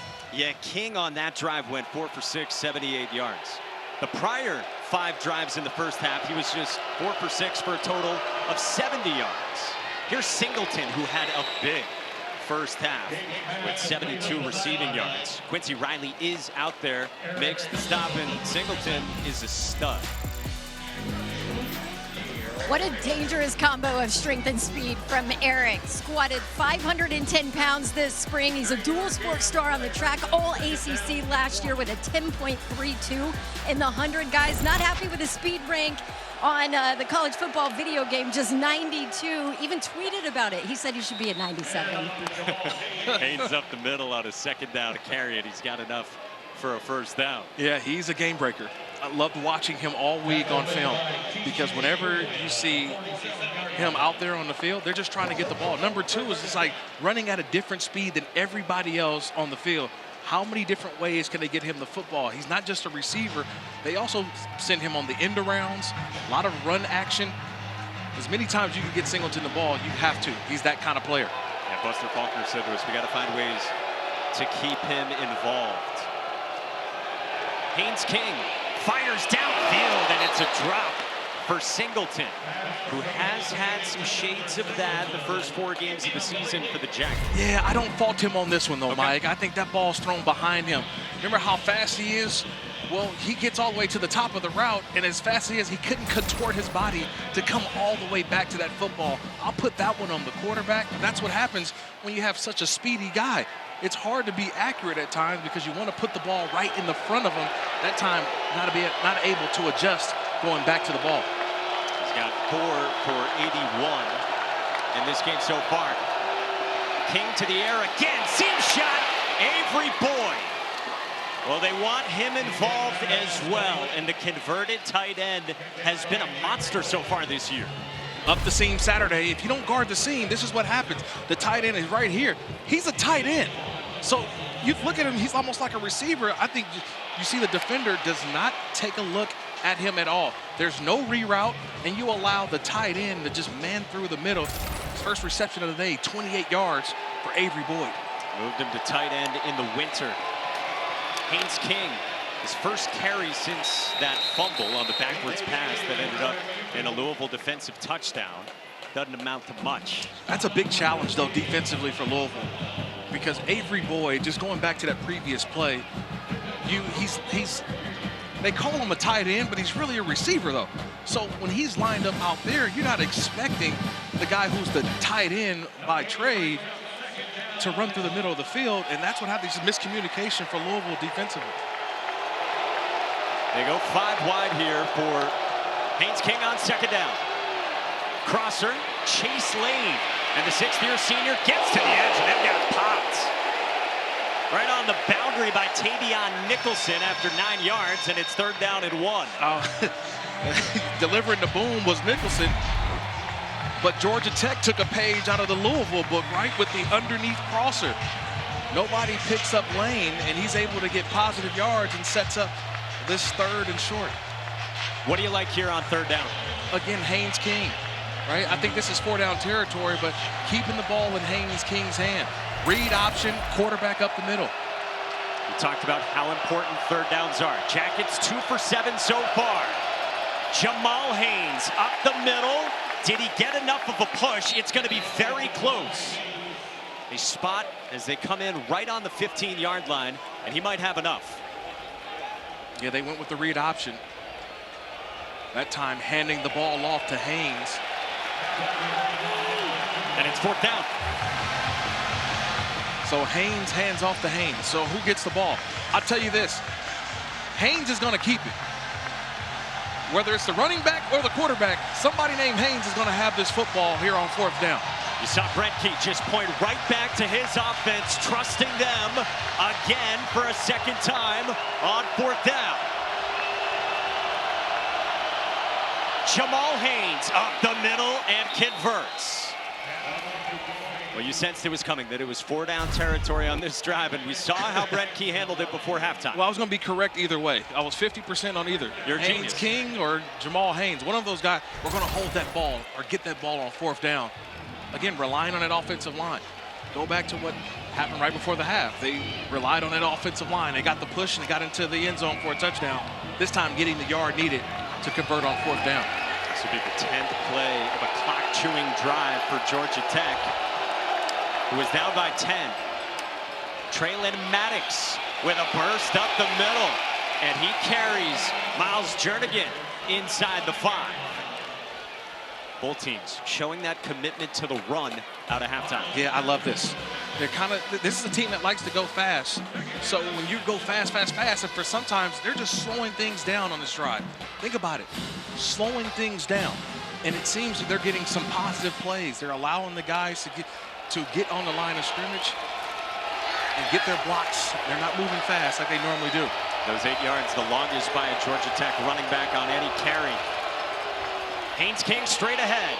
And Haynes King appears to be close to a 1st down on his 2nd down carry. Love this drive, methodical, right? They're just moving the ball methodically down the field. How many different guys have touched the ball, Mike? You've had Boyd, we've seen Singleton, we've seen Chaney, we've seen Lane. So everybody's got involved in this drive. And you got to feel positive again. It's going to be 4 down territory regardless of what happens here on 3rd and 1. Yeah, a little bit short, 3rd and 1. 12th play of the drive coming for the Yellow Jackets.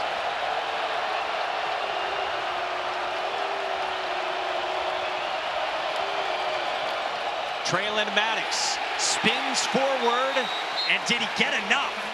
Appears to be short, and if so, it's 4th down. Yeah, that's a nice job there by Renee Conga. Came in and stop the feet of the running back, Maddox. And Riverboat Ron meets Blackjack Brent right now. I see what you did there. Nice job there right again, Conga. Making that play in the backfield, forcing what seems to be a 4th down. I think Brent Key's going to have to call a timeout here, but he wants a measurement. He wants to see how far this 4th down opportunity is going to be for his team.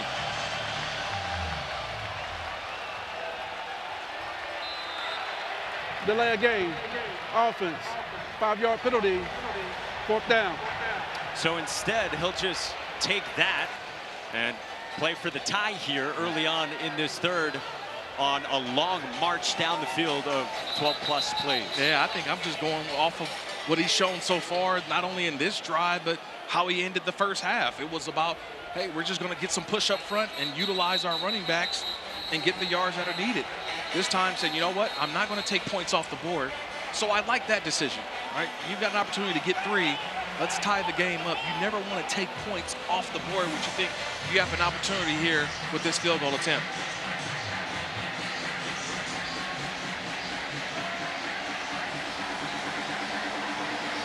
Henry Freer is the long snapper. David Shanahan's the holder, and Aiden Burr comes out pretty much straight on from 26. And we are tied. So in the end on the 4th down, Brent Key takes the points. 17 all in this ACC showdown in Louisville. When he ran for senior class president, he said, I tried to live by it. I was just a figurehead. He was the face of Trinity High School, and now he's the face of Louisville football. 2nd year back home, as all Cards fans know. It was a long drive, so we're going right back to commercial break. Kirk Morrison, that was your best work of the season, right? Appreciate it. Yep. All those classes are working, Mike.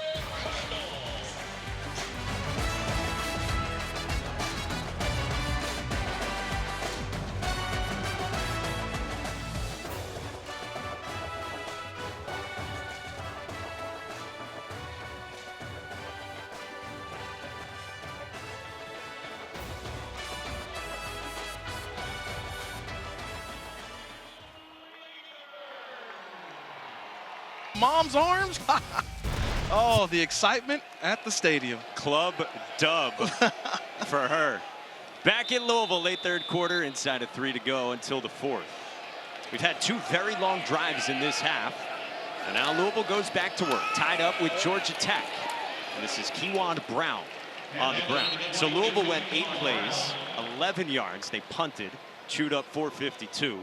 Georgia Tech goes 13 plays, 66 yards. They get the field goal to tie it, and they chewed up 7:21. Yeah, and I think now the chess match is which offensive line is going to create the most push up front. Look, the explosive plays are still going to be a part of this game, but right now it seems that both offensive lines are trying to impose their will on the opposing defensive fronts. Tyler Shough is at the controls for the Cards. Communicating with his tight end, Mark Redmond. Four-man rush, picked up. Shough toward the sideline, incomplete, but a flag flies. Saeed Gibbs had the coverage on Jaden Thompson, and it might be pass interference on Gibbs. Pass interference. Defense, number 16. 15-yard penalty. First down. Yeah, just a poor job by Saeed Gibbs not locating the football. He's cutting off the receiver and not allowing him to get to the ball. So that's what pass interference. That's why they call it passing. He's interfering with the opportunity for the offensive player to make an attempt to get back to the football. He was able to locate it, but you cannot have both hands impede the progress of the wide receiver. Nickel corner transferred in from the FCS ranks at the University of Rhode Island. Didn't play the first 2 games, but snaps in the 3 since. Louisville trying to set up a screen, and they can't. They were trying to get Kewan Brown going. It brings up second down.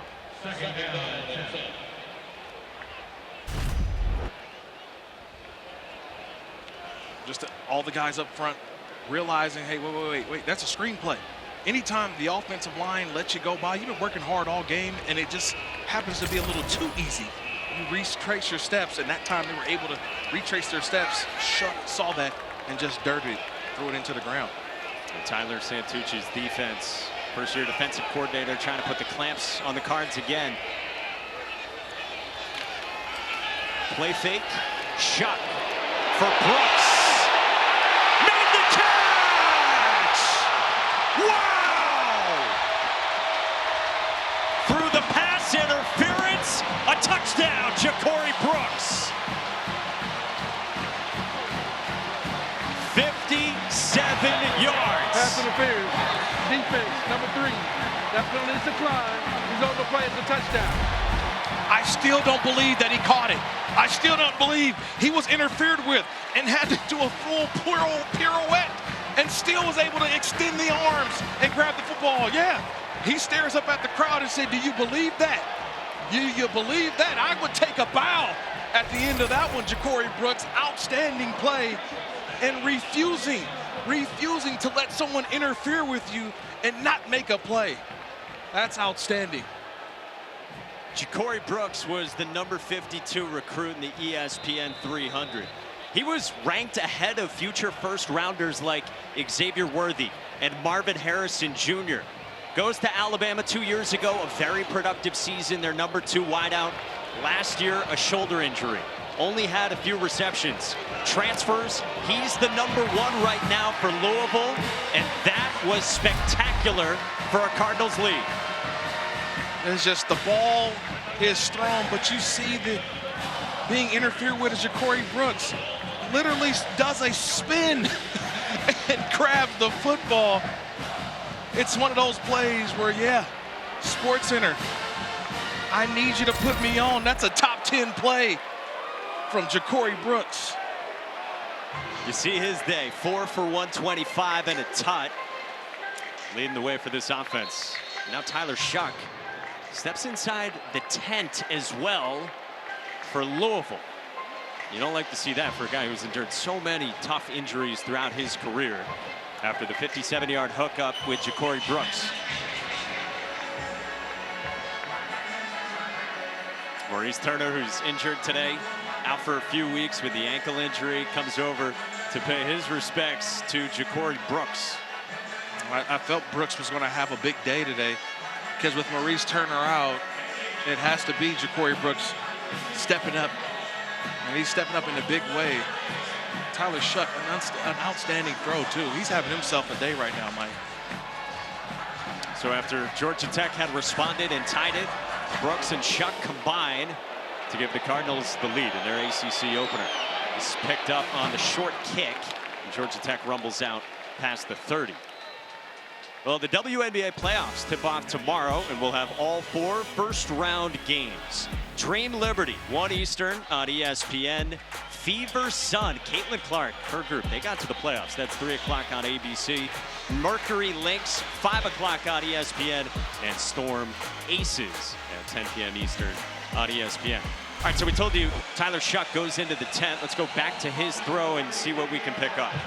Now you're just watching the entire throw, and at the end, it just something felt like it bit the back of the calf. Is it a cramp? I mean, I don't know. You would just hope. I don't want to speculate, but he's in the tent.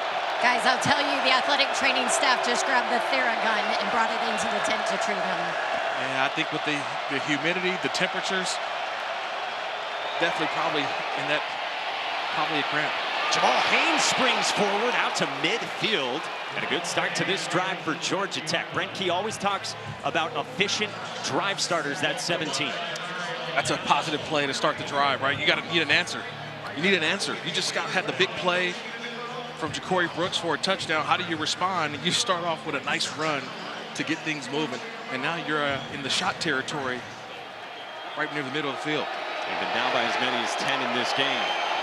On first down, Haynes off the right side, nothing there. Des Tell and company in the backfield with Dan Foster in on the stop as well.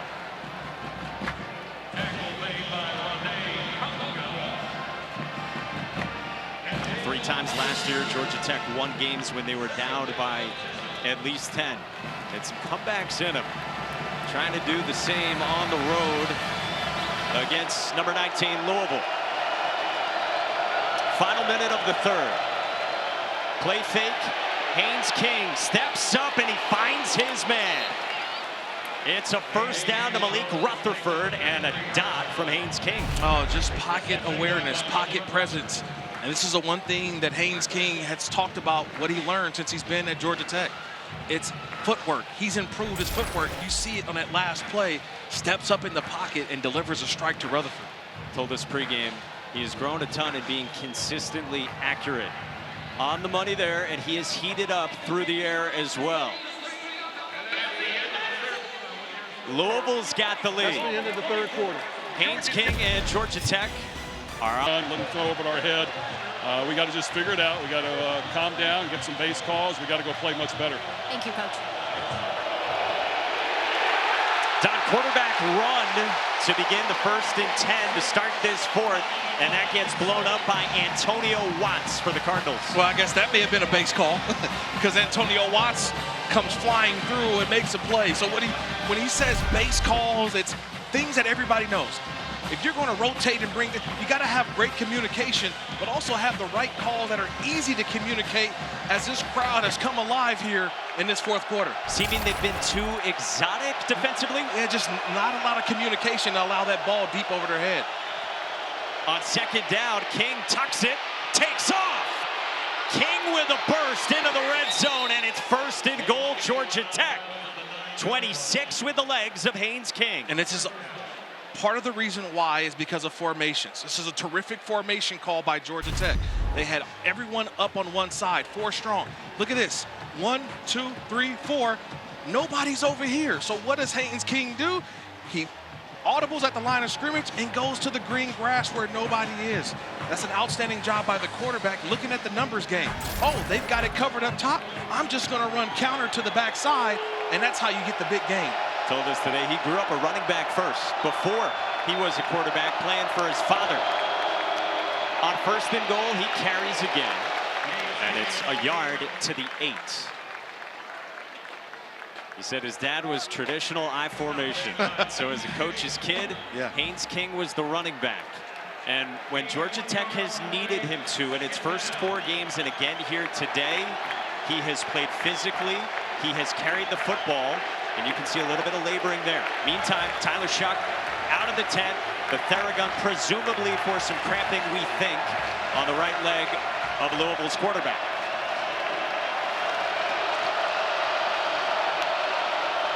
Pressure comes. King for Lane. Wrapped up immediately by Tavion Nicholson. 3rd and goal. Nice job by Nicholson. He saw the play and he believed it. A lot of corners sometimes will play off and hope and hope. That time he just went and Nicholson made the play. And now you've got the 3rd and 6, 3rd and goal from the 6-yard line. Listen to this crowd, Mike.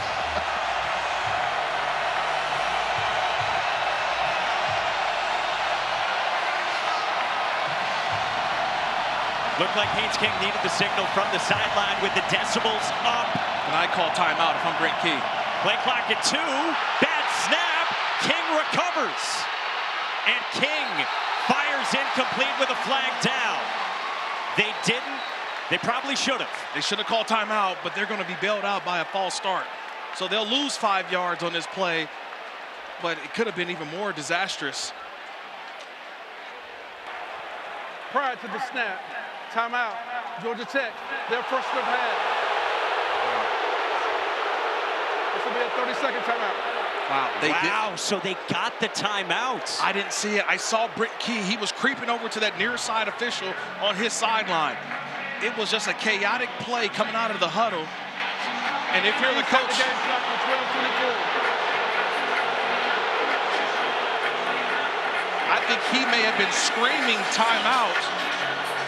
Thank you. Because you can see that there was a rush coming out of the huddle. Nobody was lined up, and Brent Key was hoping and watching, and he said, you know what, I'm going to call timeout. I didn't know if they were going to give it to him.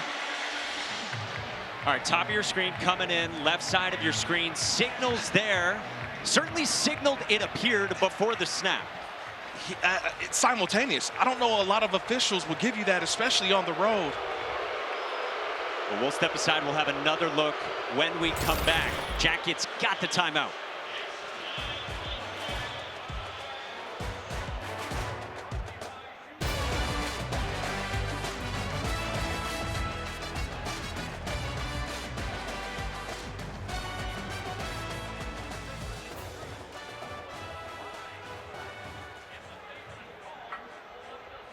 It's a verbal timeout, and the official with his whistle in his mouth acknowledges the timeout verbally.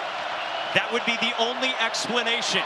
King up the middle, gets stacked up on 3rd down and goal. And so now, how much does Brent Key want to gamble? 4th down and goal. He's been aggressive, and he's also taken the points at times in this game on 4th down. Yeah, I think he's still pondering it right now. He's thinking about it. And then he sends in more offensive firepower. So he's going to go for it. In the 3rd quarter, he took the points to tie it at 17. This time, being down 7, he's going to go with it. And I think that's what 4th down analytics, ESPN analytics saying go for it as well. All eyes have to be on the quarterback. You got to be on Haynes King. He is the guy. With Jamal Haynes behind him. 2 tight ends on 4th down. Haynes King up the middle. And he appears to be short. Louisville gets a stop on 4th and goal. The runner on the field is the runner was short of the goal line. Turned over on downs. First down, Louisville.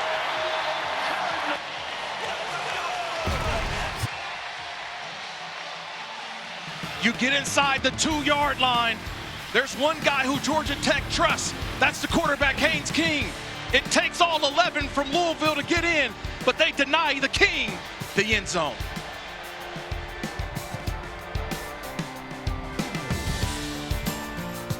To the season for them, a year with playoff on the mind against 3-1 Georgia Tech, already with a marquee win.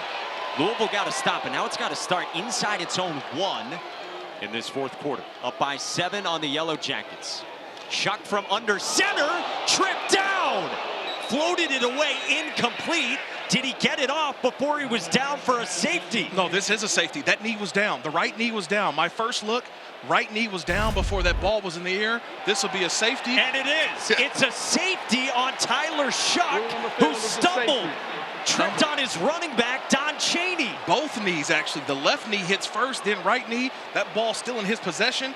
That is a safety. An unforced error. You just talked about it, Mike. They were not out of harm's way with this ball at the half-yard line. And Chaney, he trips over Chaney. think about the ramifications of that timeout that was granted. Because it was granted, Georgia Tech stayed so close. They didn't end up with points. Louisville got a stop, but because it was down inside its own 1, they're flirting with the danger of a safety. Shough trips on Chaney, and yeah, that's the look from this Louisville fan base. Georgia Tech now down 5 and getting the football. And usually in those situations, I'll be honest with you, Mike, I've seen a lot of play callers do what? Get the quarterback under center and just do a quarterback sneak. Just give you a little bit of breathing room, just a little bit, whether it's a half a yard or a yard. Every inch down there inside the 5, inside that 1 yard line matters so much. So now you get a trip, and unfortunately, it cost him 2 points, and now kicks the ball back to Georgia Tech for their next possession. Georgia Tech's first safety they force almost 3 years ago to the day, September 18, 21 at Clemson. And it brings them within 5, still with 11:23 to go. We've seen a little bit of everything in this game today. I wonder with, and it's just me speculating as always, but you think of the injury history, the collarbones of Tyler Shough, does that play into the mind of Coach Brom in those situations? Putting your quarterback in the middle of a defense to try to sneak for a yard or 2? I mean, who knows, but just an unfortunate incident for them down near their own goal line. Yeah, it's something Jeff Brom has said to us, that they weren't going to run Tyler Shough as much as he did at previous stops throughout his career. First Oregon as a starter in his 3rd year, and then 3 years at Texas Tech. Nick Keller gets this one away, and this is Bailey Stockton from the 12. And he runs it out past the 30. Decent starting field position for the Yellow Jackets. Hey, tomorrow, 12:30 Eastern, how cool is this? On ABC for a regular season match, Adrian Saunders, his right leg bent in a very uncomfortable position, was helped off the field for Louisville. And now Georgia Tech goes to work. It's 2 yards on the ground for Traylon Maddox. Georgia Tech in the second half, Kirk. 13 plays, 67 yards of field goal. 9 plays, 66 yards, and the turnover on downs. Yeah, a lot of it had to do with just the running game. They were able to get a couple of conversions on 3rd down, get some good push. And you've got a quarterback in Haynes King that has done a good job of managing the game in this second half.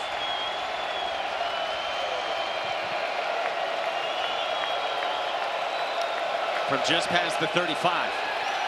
Here is King. Whipping one toward the sideline, and a great catch made by Malik Rutherford. Working on M.J. Griffin, the safety for 19. Yeah, he comes down hard, though, after that play. But an outstanding job on the route from Rutherford. It was a corner route. He's going up the seam, and then he bends it right out. He bends it out to the corner, but that ball's delivered on time from Haynes King and just comes down right on that football. Looks like to be shaken up after the play on the sideline. Well, and remember 2 weeks ago at Syracuse, he went down to begin the 4th quarter and seemed to be working at his rib cage area. And Brent Key had said afterward it was an out of breath type thing. And then a hard landing again, sort of on that midsection for Malik Rutherford. Yeah, but I like what they did there. They had Rutherford and Singleton on the same side in a stack position. That's a dilemma for cornerbacks on that side and the safety, because you have to respect both guys' ability to go deep down the field. Singleton ran the go route, which brought the safety in the corner and left one-on-one for Rutherford for the first down. And how tough is that kid? He just grabbed his helmet back and got ready to come back in. And then we get a timeout before first down for Georgia Tech, who is still on the line of scrimmage. The ruling on the field is a catch. The previous play is under further review.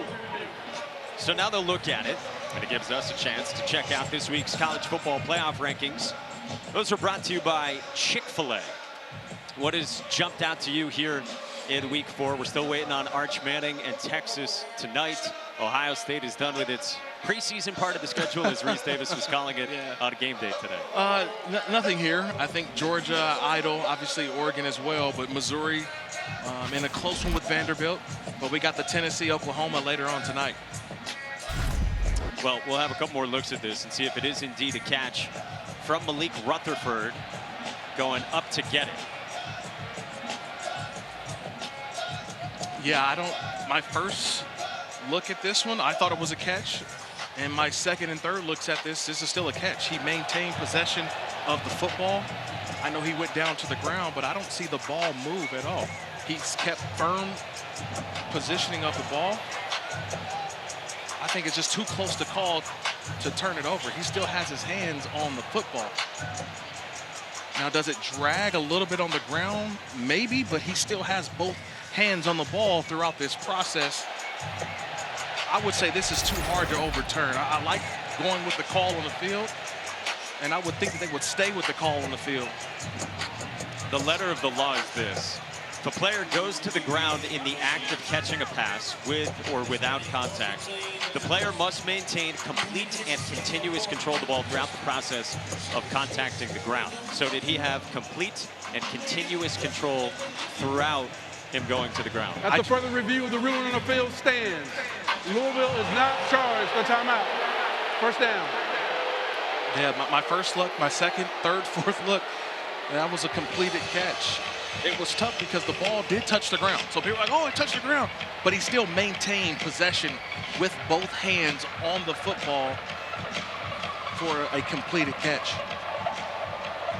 Well, it's the second career 100-yard receiving game for Malik Rutherford, with both of them coming this season. And you saw what he's done, 7 for $113. Buster Faulkner, his offensive coordinator, said to us yesterday, this guy's the alpha in the room. Yeah, and unfortunately, because of that play, he has to go back out because he was injured on that play. So he's got to sit out for one play. He's upset. He's like, I want to be back in. But he's got to sit out for one play because they was ruled injured after that play. Even though it's a lot of time has evaporated, we've had a review, he still has to wait one play to come back in. Yeah, only way he can come back in is with a timeout, which of course you're not going to use. Still with 10 to go for the Jackets, on the move, down by 5 in the fourth quarter. King to his tight end, who goes tumbling. That's Jackson Hawes, the Yale transfer, picks up 8 yards. Well, they wait until the fourth quarter with under 10 minutes to go to finally complete one to the tight end. So kind of throwing the Louisville defense off track a little bit. You're worried about Rutherford, you're worried about Singleton, and oh, here comes the tight end now, who's come alive now in the fourth quarter. Haynes King got off to a slow start the first 5 drives in the first half. Has heated up since his turnover. Nothing doing for Jamal Haynes, who maybe lost a yard, ran into Tramel Logan, and now it's third down. It's third down, but Ashton Gelati is a name that we have not called at all today, Mike. He's the big player. They've really done a great job neutralizing him. On a third and medium here. If this is a passing situation, they've got to get number 9 active. Gelati has to make an impact, especially when we get down here in the crunch time. He's on the near side of your screen on the defensive line. Traylon Maddox, the running back, out of the backfield, the catch. And the first down. Haynes to the sideline, and the true freshman Traylon Maddox hangs on in his second collegiate game. But look how quickly the ball gets out of the hands of Haynes King. It's 1, 2, 3, and throw. The rush didn't have time to get there. They're just hands up. But a perfectly thrown ball that allowed Maddox to catch and keep running and pick up the first down. A kid who is coming off a second torn ACL, suffered last year as a senior in high school to his same knee. Now he's running back number 2, and he's in there in crunch time. King, nowhere to go. Rene Conga in the backfield for a loss of 4. Conga, 6'4", 290. He's made a couple of plays today in the backfield, and he's just a disruptor. He just wants to get upfield and just cause havoc, create chaos in the backfield. That's what Conga's in there to do, number 90. Rutgers transfer who has really stood out to the coaching staff. Now it's second down and long for Haynes King and Georgia Tech. Nice job by Louisville. They've covered down on the receivers up top and on the bottom. What does Haynes King check to? King, downfield, incomplete. Malik Rutherford tripped, was matched up with Tavion Nicholson. Third down and long. Just one-on-one there. He got the one-on-one. Well, Jamal Haynes had gone off to the sideline on that third down, and he was motioning at his midsection. Perhaps why we've seen a little bit more of Traylon Maddox. Yeah, you want Jamal Haynes, the 1,000-yard rusher a year ago, to be on the field, but right now you're going to rely on the true freshman Maddox and Haynes King here. Here's a big third down. The longest third down Georgia Tech has faced today offensively. Pressure comes. King, a crosser, incomplete. Louisville's defense tightens up again, and it's fourth down. Well, that time he didn't get there. It was a quarterback hurry, but number 9, Ashton Gelati, making a play. He's right here. He doesn't get to the quarterback, but he affects this throw because Haynes King couldn't hold it that much longer because he felt the pressure of Gelati coming off the edge and got rid of it a little sooner than he wanted to. So how about this? 4th and 14, offense stays out. This would be 49 or 50 yards for a field goal. The career long for Aiden Burr is 48, so it's outside of his range. You don't want to punt, but you're going to go for it on 4th and 14. Well, and you waste the timeout. So now you waste the timeout in the decision-making. Timeout, Georgia Tech. They're second. It'll be a 30-second timeout. And that's how crucial that play was from Ashton Gelati. All right, he makes the play, hurries it up, and Kings doesn't get that completion on third down. Wow, and so now you're down to 1 timeout for Brent Key. Remember, these teams met last year, and it was a good one right at the start of the season in Atlanta. Haynes King helped build a Georgia Tech lead at 28-13 with a long touchdown pass, but Jack Plummer, Jamari Thrash, and the Cards, they came back. Des Tell forced a fumble from Haynes King. Jawar Jordan to the house, and a 39-34 Louisville win.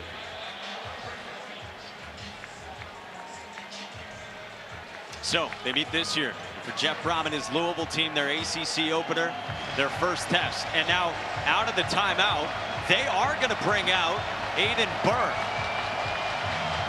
I like the decision here. It's a 50-yard field goal, but I like the decision. On 4th and 14, why not make this just under a field goal game here? Career long of 48, we said. That was last year against Wake Forest. In the spring game, he did hit from 62, and it's blocked!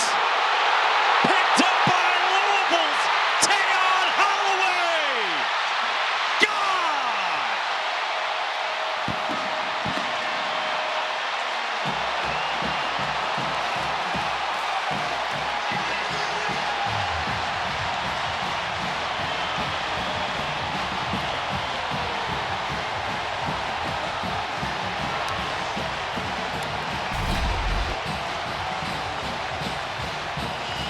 It's the 2-for-1. It's off the edge. You get the block and the scoop and the score. Tayon Holloway to the house. 2-for-1 on a big play for the Cardinals. 55-yard return for the backup quarterback. Former ESPN 300 recruit, transferred in this year from North Carolina. Hasn't played a whole lot in terms of defensive snaps, but he's athletic. The coaches say he's a sponge, and he gets the self-made 2-for-1 scoop and score, and the lead is a dozen midway through the 4th for Louisville. Hey, tonight, 7:30 Eastern on ABC. Couple 3-0 teams in action in the Josh Heupel Bowl. Tennessee, number 6, against number 15, Oklahoma, and a rocking Norman. Boy, how about that moment? Yeah. Think about Louisville. They endured the safety, backed up in their own end, after their defense had got to stop. Defense got to stop here as well on Georgia Tech, and then they get the block on Burr, talking things over on the tablets with his holder, David Shanahan. I think that's just a slow operation. When the outside guy is able to get there as quick as Holloway was, he was able to time that snap and get there with the block. That is how you do it. That's how you practice it. You wish for those opportunities, and Holloway able to get it. A scoop and score with a touchdown, that's the dream. That's the dream. It's the first time Louisville has scored on a blocked field goal since 2011 against West Virginia. They did block a couple of punts week 1 against Austin Peay. This is large, and this place is loud.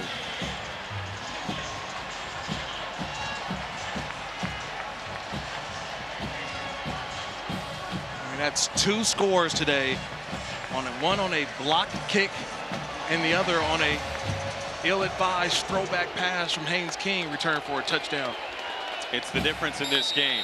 To Kevin Connors in the studio. First down, Georgia Tech at the 25.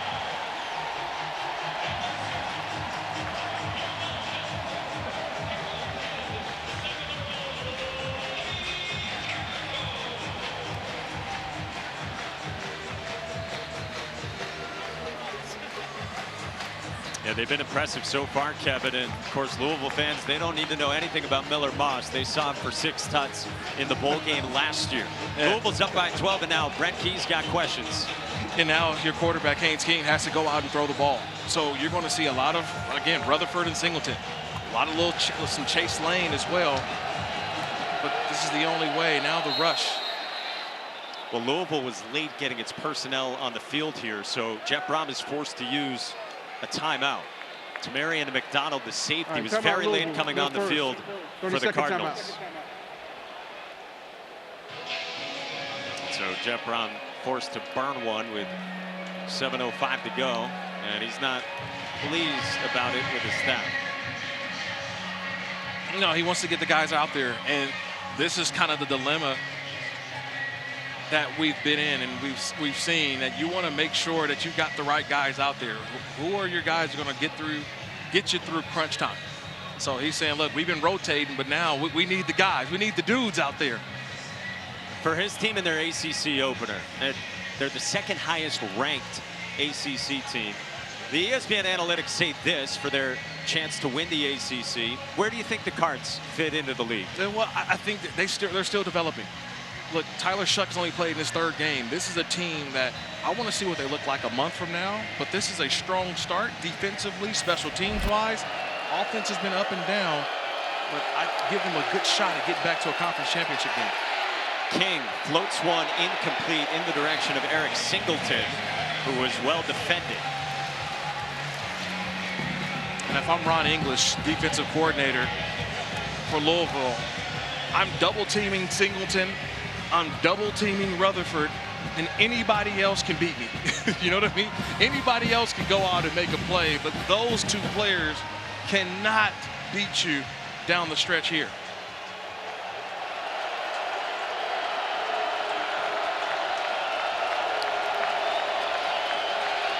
King on 2nd down has it complete off to Singleton. Got wrapped up immediately by Corey Thornton. 3rd down.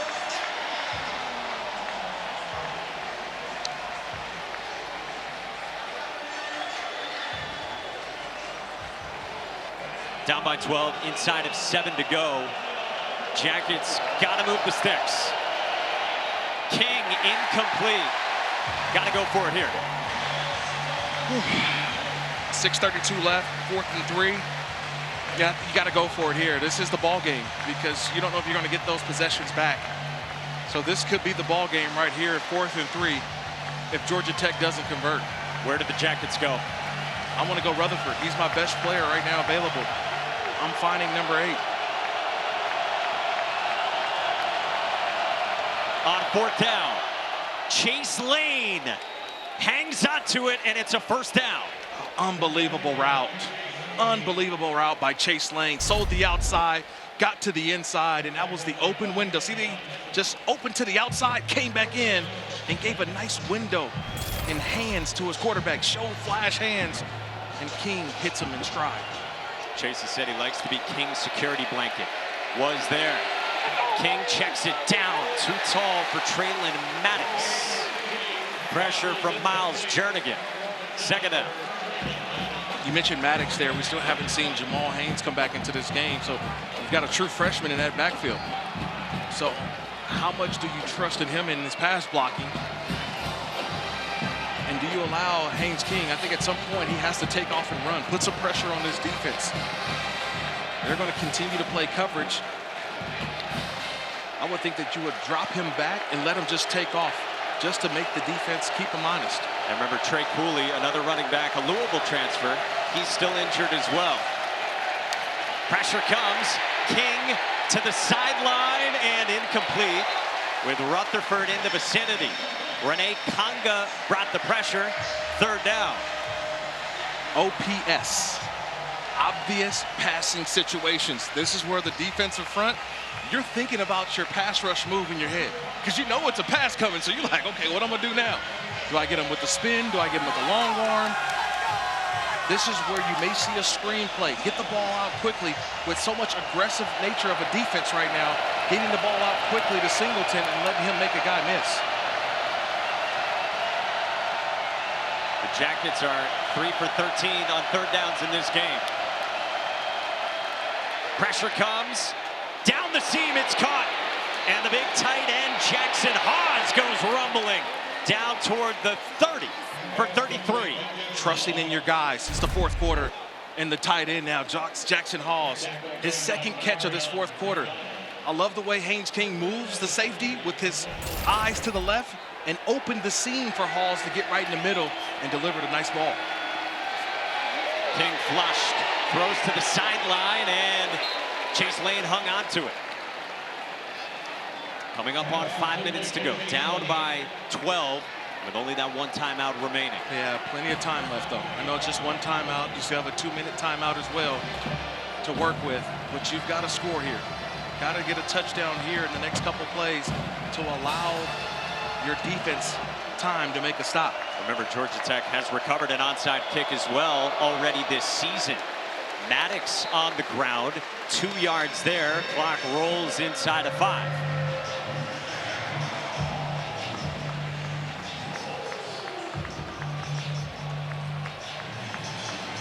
No Eric Singleton on this play. He's on the sideline. Perhaps tell you run. Indeed, it's Maddox up the middle, and Maddox appears to be short. It's a good call by you. Fourth down. Realizing if Eric Singleton's out the game, high probability of a run play. And now Singleton comes back into the game along with Rutherford. Now it gives you the option. And a lot of time has come off the clock these last few snaps. Fourth down. Gotta have it here to stay in the ball game. Fourth down and 1. Timeout Louisville. They didn't like the look. They didn't like the look. Jeff Brown takes his second. Prior to the snap, timeout, Louisville, the second of the half. This will be a 30-second timeout. And he is displeased with his sideline once again. Yeah, he's displeased, but it was the substitution by Georgia Tech. They went 12 personnel, so they put 2 tight ends and 2 receivers out there, 1 back in the backfield. And you could see the miscommunication on the back end. They weren't lined up, they weren't set. And that's why Brown just called the timeout to get everybody settled, get a base call together, realizing how important this 4th and 1 call is. This could be the game winner right here, and you can get the stop defensively to end it. This has been a game with a little bit of everything. We had a blocked field goal early on. We had a backwards pass that led to a defensive touchdown for Louisville. A missed field goal in the first half. A gambling Brent Key went for it on 4th down right before halftime for a touchdown. Louisville with a touchdown grab through pass interference. We had the timeout that was granted to Georgia Tech. Then Louisville got the stop. They took the safety. A blocked field goal for a touchdown for Louisville. And it all leads to this. Jamal Haynes is back into the ball game on 4th down for Tech. Jamal Haynes has got it up the middle, stacked up, and he is short. Louisville gets another stop on 4th down. Rolling on the field is the runner who's short of the line of game. Turned over or down. First down, Louisville. They ran it to their all-ACC running back, toughing through Payne back into the game. He couldn't get there. Yeah, but it was just building a wall. All players, you need all 11 hats to be in their gap. That's what Coach Ron English said. He said, we need all our guys in our gaps. We got to be gap sound. And on 4th and 1, you can't be any gap sound any better than what Louisville's defense did on that last play. Everybody in the spot where they needed to be. And the Georgia Tech Yellow Jackets come up short. With their backs against the wall, Louisville's defense in the second half rose up on multiple occasions on 4th down. And now if you're Georgia Tech, you can stop it one time with a timeout. You can stop it one other time with the 2-minute timeout, new to college football this year. And that's it. And there's 3:53 to soak off for Louisville, up by a dozen, trying to get a win in its ACC opener with Jackets fans packing up. Don Chaney tried to break away, and Chaney gets a yard, ran into Romello Height. Boy, it's been impressive from Louisville. You think about a defensive touchdown and then a blocked field goal, special teams touchdown as well to lift them. Yeah, it wasn't pretty, right? They found ways to get things done, but this is, remember, only their 3rd game. Georgia Tech, this is their 5th game. So you can see there's still some things to iron out when it comes to Louisville on offense and defense, but man, some huge plays throughout this game that have really put them in a great situation. And Don Chaney's hand is stuck in his helmet, it appears. As if we needed anything else in this game. Now, maybe not the hand stuck, he's motioning at something up on his face. Now he gets the helmet off at long last, and yeah, he's working on something in his eye. Yeah, there we go. So, 3:06 to go, clock resets, and starts turning. Kewan Brown came into the game, and this is flipped out to the edge to Jaden Thompson for a few yards. 3rd down coming up. And Thompson is down. He's grabbing at his right knee, it appears. Senior slot wideout who last year transferred in from Cincinnati and has stepped into the slot job because Louisville's still without Colin Lacey. Big ticket transfer ad from South Alabama.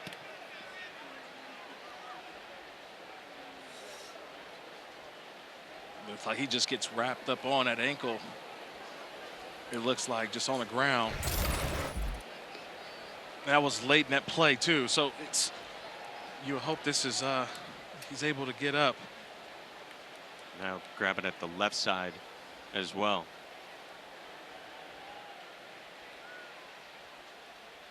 Well, if you've just been joining us in this game, some of the big swings that have happened at the expense of Georgia Tech. This was back in the first half, a late decision from Haynes King to throw, turned into 6 for Ramon Puryear, who's got 2 touchdowns defensively on the season, and then Tayon Holloway. In this 4th quarter, blocked the field goal of Aiden Burr, took it to the house himself.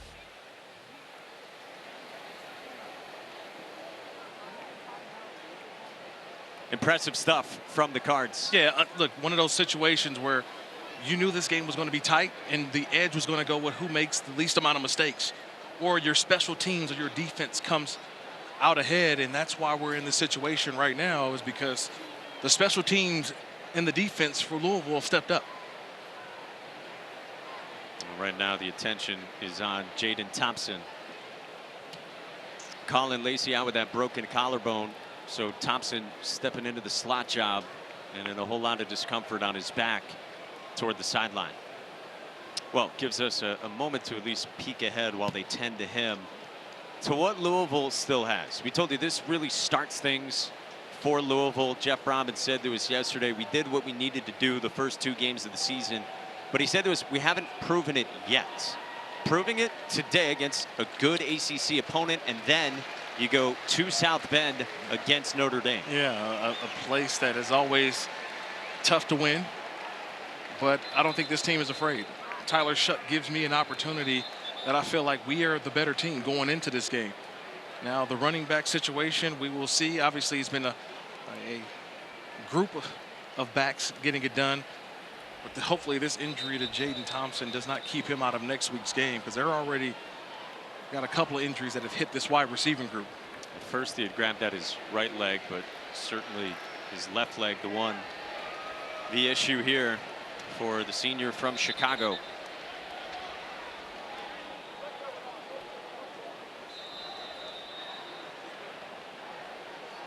So 31-19 is number 19 Louisville's lead.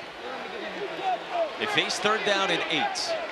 Georgia Tech still with a timeout, still with the 2-minute timeout as well.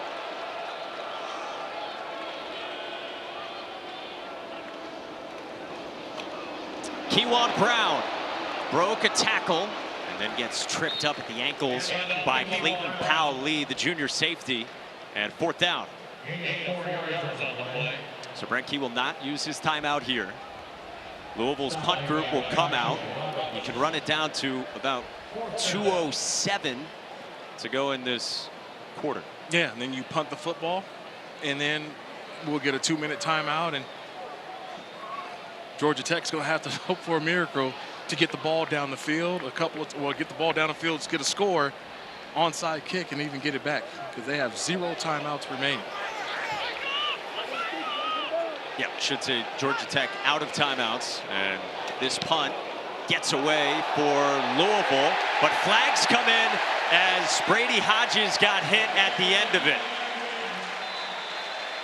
On 4th down and 4, that might be the nail in the coffin for Georgia Tech.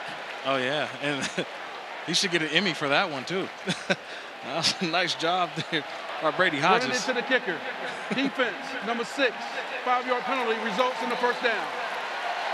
Rodney Shelley of Georgia Tech, and even Brady Hodges was smiling about it when he came off the field. Oh yeah, he's smiling about it. He know what he did there. A little bit of acting. Oh! A little Premier League from Brady Hodges.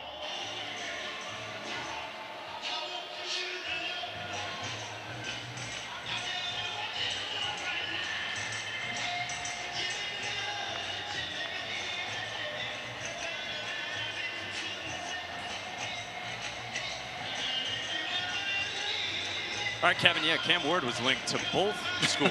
He ends up in Miami, and they've had a very different season so far than Florida State. Here in the ACC as well, Louisville is $159 away from finishing this. Up 31-19 on Georgia Tech, and they will turn their attention to Notre Dame. And remember, Louisville got a win against Notre Dame last year. Jawar Jordan ran for a season-high 143 yards. He had a couple of big touchdown runs on consecutive second-half possessions. Sam Hartman was under heat late in the 4th, and Louisville won that 33-20. How do you think Louisville's going to stack up with Notre Dame? Well, you've got a hungry Notre Dame team. Remember, just a couple weeks ago, we know what happened. So they're going to defend home turf. I'm interested to see what Louisville team shows up. This was an outstanding job by their special teams and defense today. Offense were a little up and down. Only, 15, 16 plays in this second half. Georgia Tech has truly dominated the second half, but yet Louisville is still up by double figures. Yeah, think about that. Georgia Tech with 4 second-half drives. There were 9+ plays. They only got 3 points out of those 4 drives. They dominated time of possession. They dominated the play share, the yardage, pretty much everything except putting drives into the end zone and getting field goals as well. Yeah, so a lot to work on. But for Louisville, they had a bye week last week, and then you're hoping that this week you learn from it and then go to Notre Dame next week and try to pull off another huge victory to start your season. Tyler Shough takes a knee, and Louisville wins its ACC opener. 31-19 the final against Georgia Tech. And a Louisville team led by their native son, Jeff Brom, in year 2. Season where they've got playoff on the mind with the expanded field. Their first big test, they started out with a win over Georgia Tech.